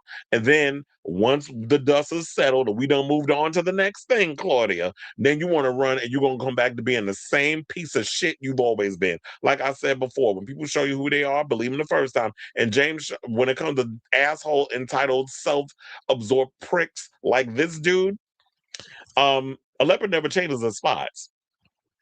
So, as you know, it's like, yeah, they said this is not the first time he's lost thousands of followers due to a scandal in his days on YouTube following Tati Westbrook's explosive Bi Sister video in 2019. He broke the record for most followers lost in a day, which was 1 million, and lost over 3 million in a matter of days. It's been 7 years since the drama, and he's found himself at the center of many more scandals after that, including the PDF file ones. Oh, let's not forget those, including accusations of messaging and they put in here solicited nude photographs from minors. So you out there got pictures of, and this motherfucker should have been put under the jail for that. But of course, white mediocrity. You know, we get so yeah, all tea, all shade, but fuck him and his tight ass apology. I didn't even have an idea James Charles was still a thing until this whole story came about. So I wasn't even aware that he was still on people's minds and people still following him or whatever. Maybe it's just a lot of bots that's following. Maybe there's, well, no, I want to just blame on the bots. There's still some of y'all out here that still follow his tight ass. But yeah, I've never really followed. I never followed James Charles. I never thought he was interesting. I never thought he was fascinating. I don't really follow people because I don't wear makeup. So what the fuck I need to be following unless I was a damn drag queen. And even then, if I was a drag queen, I would be following drag tutorials. Why would I follow this tired piece of shit? So, you know, people live in paycheck to paycheck. People can't afford to buy groceries. We got data centers popping up all over the United States from these tech bros where water is becoming scarce and people having to buy bottled water in order to survive because all the data centers are eating up the water. You know, there's a lot that's going on with a lot of people and when it comes to like this economy and no jobs being created under this administration because we have a criminal in the White House who's fattening his pockets off the back of selling America's resources and our information to the highest bidder, like the Netanyahu's and all of them. So, as I said before, stick to the tide, rivers, and lakes that you're used to. We need to stop giving these mediocre ass people our attention, our time of day, all this other stuff. He's a horrible human being. He wouldn't spit on your ass if he was on fire. You already saw how he responded to this lady. So he clearly doesn't value the people that support you. And even though he said, you don't follow me or you don't do this, that, and the other, can you imagine what he says about those of you who do follow him? If this is how he responds to people that don't? So keep doing your abysmal makeup tutorials on social media and just shut the fuck up when it comes to dealing with real life issues. Because when it comes to that, it shows you for the scum you are, and you have no idea what the fuck you're talking about in these whole situations. So, yeah, this is what we call, you know, in the words of Alaska, your makeup is terrible, niece. So, I say all this to say, what do you guys think of this story regarding James Charles and his fake ass apology that nobody is buying? And him being dragged because he lost over a lot of followers. Well, he lost a lot of followers. They said over 130K. Maybe it's more than that at this point. So, and I wonder, now that he's given his apology, have y'all started adding him back? I'm forgiven, because all you have to do is say, I'm sorry, and all is forgiven or whatever. Eat a dick.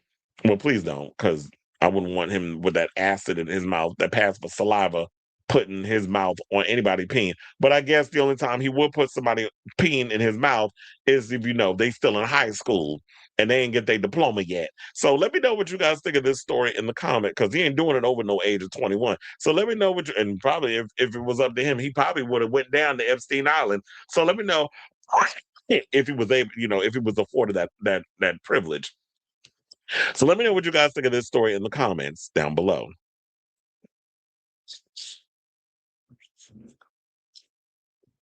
hmm speaking of comments, we got a lot of comments. He said he been whacked. Yes, he has. James is a James. You said and that press and go wig need to be stopped. James and his press and 332 piece, not 32 piece. Oh, excuse me. He said I remember first seeing Hayden on Malcolm in the Middle. The first time I saw her, she was on One Life to Live. I don't know who James. Yeah, I don't know how he says fans too, but you'd be surprised who these motherfuckers out here follow. James Charles really POS. It's always the English doing the most. Is he English? Because I ain't hear no British accent. I just hear like some annoying person with a Midwest accent, especially the white ones. He made the fake ass apology the other day. James Charles is doing a lot of projection in that video, able-bodied and entitled. He took the moment to yell at someone for the misfortune when he needs to yell. Well, a lot of times, as I said before, usually when they point at one finger at people, the other four are pointing at themselves. He didn't have to send money, but that's why I said you could have just kept that to yourself. You didn't have to go online and make this lady feel a certain way because she asked him for money. Didn't James get his start working with Jeffree Star? Probably. I don't follow his career like that, so I wouldn't know. But if that is the case, I would not be surprised.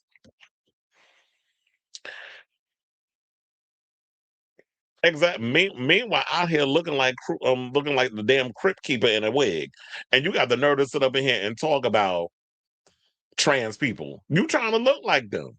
And got the nerve to sit up in here and talk about trans. I'm like, girl, sit your ugly, emaciated, meth addicted looking ass. Because that bitch looked like she just got off the glass pipe. Whenever you look at him, look like literally she up in there sucking on that glass dick. When he first came on the scene, I side out of his mediocrity and the many who bought it. Like Ellen DeGeneres quickly making a big deal.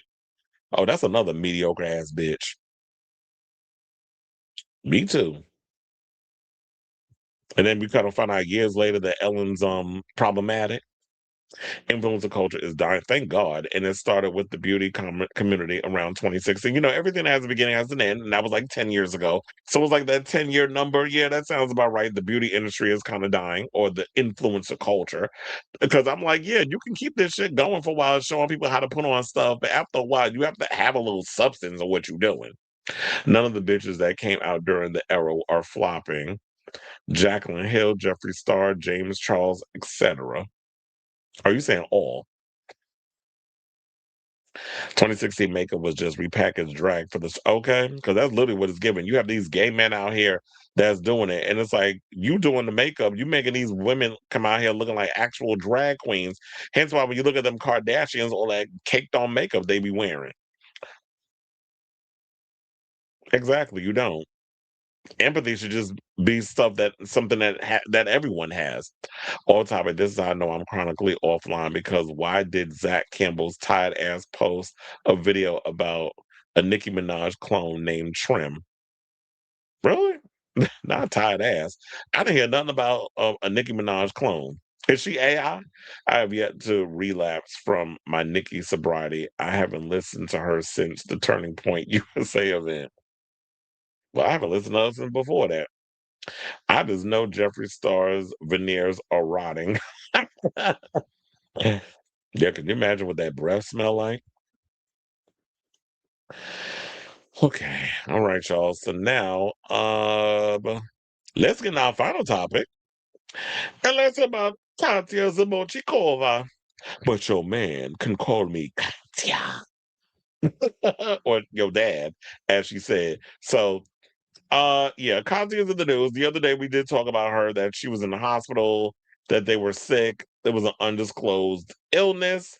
But now it seems like we may have an idea of what happened to Miss Katya because she's opening up about it. So, given I Dream of Jeannie tease with this little ponytail, Speaking of which, I didn't even know that Joseph Shepard did an interview with Alaska. I did not know Alaska got a new album coming out. But anyway, that's a whole nother conversation for another day. But anyway, so yeah, she's back home after undergoing absolute hell on earth to treat a bowel obstruction that prompted emergency surgery. I hope he wasn't. I hope this wasn't a douching situation gone bad.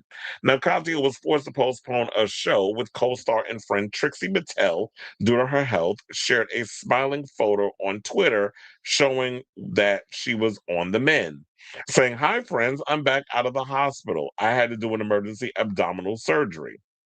There was a bowel obstruction in my small intestine. They had to decompress my stomach, flush out of intestines, and remove and reattach a small part of my small and large intestine.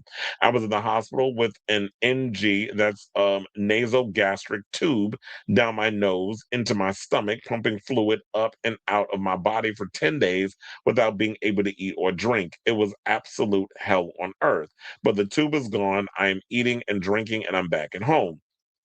Now, Katya went on to say, "Thanks for the surgical team at Cedars-Sinai, especially Dr. Matthew Bloom and Dr. Sidney Caputo, and shout out to Nurse Audrey for being a baller. Hallelujah." Now, she finished the post with praying and rainbow emojis, as well as the hashtag pump it up. Well, I do have the Instagram. Hold on. I'll pull it up here for y'all so we can see the Instagram of her and Boy Drag as she is smiling. Keep smiling, keep shining. So yeah, so let's see what the people are saying. So Monet Exchange said, "Sending healing thoughts and not fleshlights." Margaret Cho said, "Get well soon, legend. We need you." Michelle Visage said, "Get well soon, Henny." Jackie B said, "Oh geez, that sounds so scary, honey. Sending 10 tons of love." Shay Kool-Aid said, "So glad to hear that you're doing better. Get well soon." Sherry Vine said, "Sending love for a speedy recovery." Christine, I love Christine. Christine is messy. I don't know if y'all heard her music, seeing her visual, but she's crazy. If you like Peaches, definitely check out Christine. But anyway, so just say, "Yes, baby, get good soon. Um, and please steal me all the hospital waistband jewelry or wristband jewelry. XO, really effing glad you're okay." And so yeah, a lot of people sending their condolences in the comments. We got some from Bosco, Tempest du Jour, Ross was up in the comments, Kasha Davis, Daphne Guinness, Connor McKenzie, Lucas Gage. So yeah, all the celebrities and things of that nature was up in the comments. So yeah, oh wait, I didn't even like it. Hold on. Let me give a shout out to Miss Katya. So yeah, there you have it. Let me see if there's any more added to the article. Well, we did read a lot of the celebrity comments or whatever. So yeah, that's it.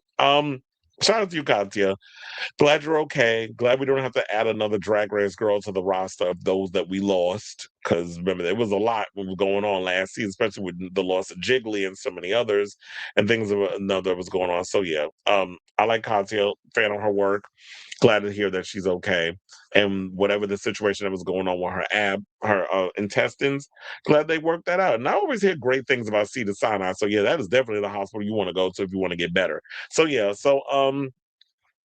I say all this to say, what do you guys think of this story now that we know that Miss Katya is doing better and now she can get healthier? And then I guess maybe she'll go more in depth with what had happened once her and Trixie get together, and maybe they'll do a little podcast together where they'll talk about it. So we'll probably get more information. But that's enough information that we got. Maybe she wants to get into the gory details. Who knows? So yeah, let me know what you guys think of this story in the comments down below.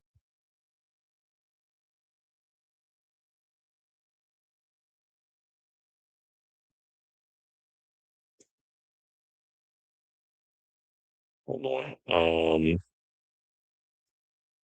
Nikki do got clones. He said, "Is Gen Z the death of technology too?" I don't know. Are they? It's not. I feel like Gen Z relies on technology, but they also, I've noticed, like going out and doing stuff too, and not just being, you know, all up in the house. I said first Perez, now Katya. Wait, what was it? I forgot what was it. Perez had sepsis. There was something that was going on with that, which is, I think, similar to what Billy Porter was dealing with. So I think he has more with Billy Porter than the whole Katya thing, but you could be right in regards to that. When I said English cigarettes, oh, okay. Or you could have said a bundle of sticks, chair. I fell asleep on All Stars 11. My friend said, "Oh, you always fall asleep on Drag Race." That's true. But for the most part, yeah, the first episode was boring.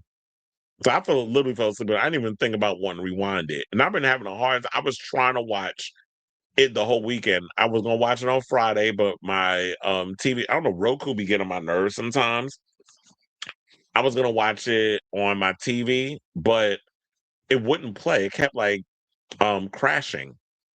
So I'm like, fuck it, I'm gonna just watch something else. Then I tried the next day, was doing it again. I think what needed to happen was that I need to update my Paramount on my TV. So I was like, fuck it, I'm gonna just, because I have, when you have like was it AirPlay? So I did it that way. I watched it from my, like, connected my phone to my television. That's how I watched the episodes. But I found it kind of boring. And I know a lot of people thought, I like the second episode better than the first. And I know a lot of y'all thought Morphine was going to eat this season, but it looks like that the clear, favorites is Akira. And I see Dawn's doing really well. And yeah, Miss Morphine is not serving this season. The only season I've seen in full recently was with Cherry Pie. Not Sherry Pie, child. I don't care for the new season. Yeah, the new season's gotten kind of they've been pretty meh. They've been boring. They haven't been living up to its potential. But look, what are we in? We're about to go into season 19. Y'all really need to bring it. Otherwise, but look, I think I told y'all they didn't even have like I don't know, somebody was talking about, oh, they had like a red carpet. No, they didn't.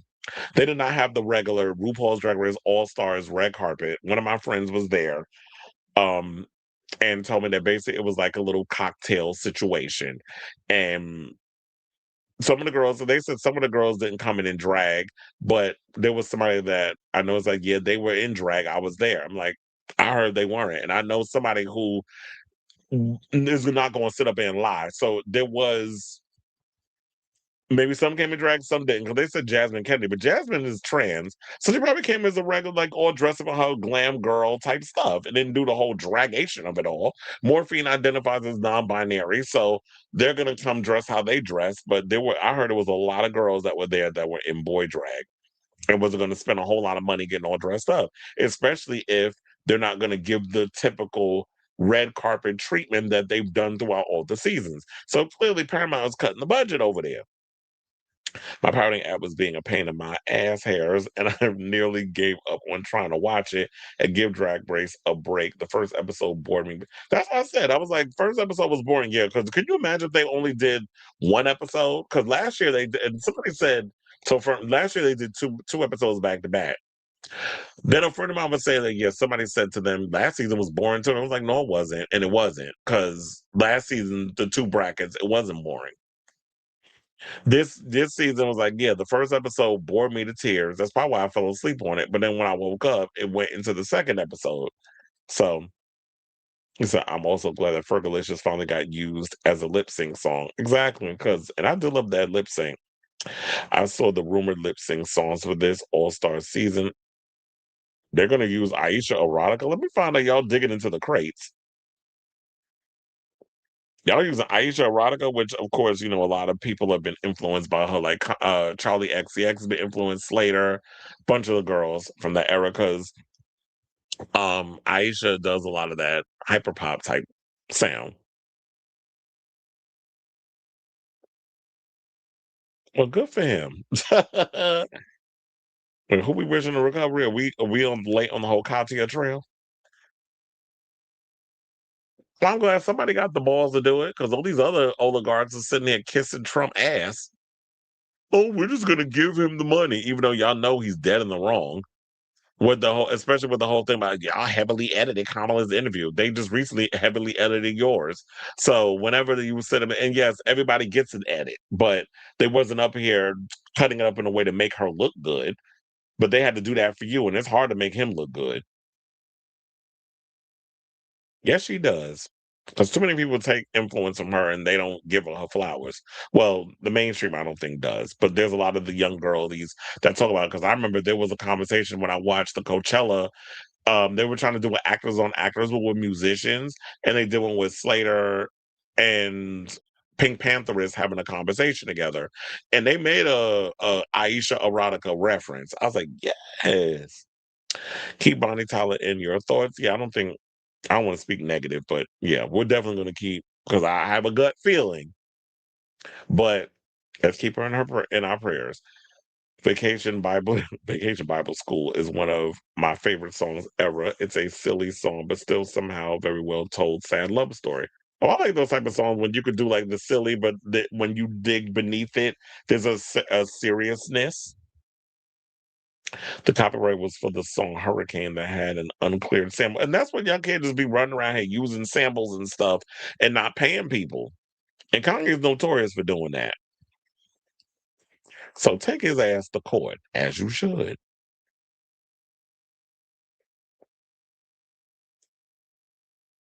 Child, I know the name. I just wasn't thinking it. Y'all be trying to act like y'all be getting one over on me. So I thought you knew that was the name. I know that fag is a damn cigarette, whatever, and it's also a bundle of sticks. Trust and believe, Chris is cultured. I know a lot of phrases, especially the dirty ones. But all right, y'all. So we're at the end of the show. Thank you all for tuning in. I know it's been a minute. Not Virginia Slims for the lesbians. Oh, is that what y'all be calling it? I usually call lesbians clam eaters, or my favorite, bull dagger. But anyway, so I love you all for watching. Thank you all for tuning in to the latest episode of Chris Avalon Unfiltered. I'll be back with a new episode tomorrow. I know it's been a minute since I've been on, but yeah, we back for a while. I was actually supposed to work today, but because the Knicks did a clean sweep of Philly, they're taking a sabbatical until whoever wins the next round, and then that's who the Knicks goes up against. So I probably won't be. Well, I will be working because I'm at City Field still, and they got events this week. So that's a good thing that I at least have some kind of. I mean, I have other sources of income, so I'm good. But yeah. So they probably won't be playing until next week. So that'll be interesting to see how this all plays out. So yeah, thank you all for watching. Thank you all for tuning in. Thank you for your continued support. And until next time. Ciao, darlings.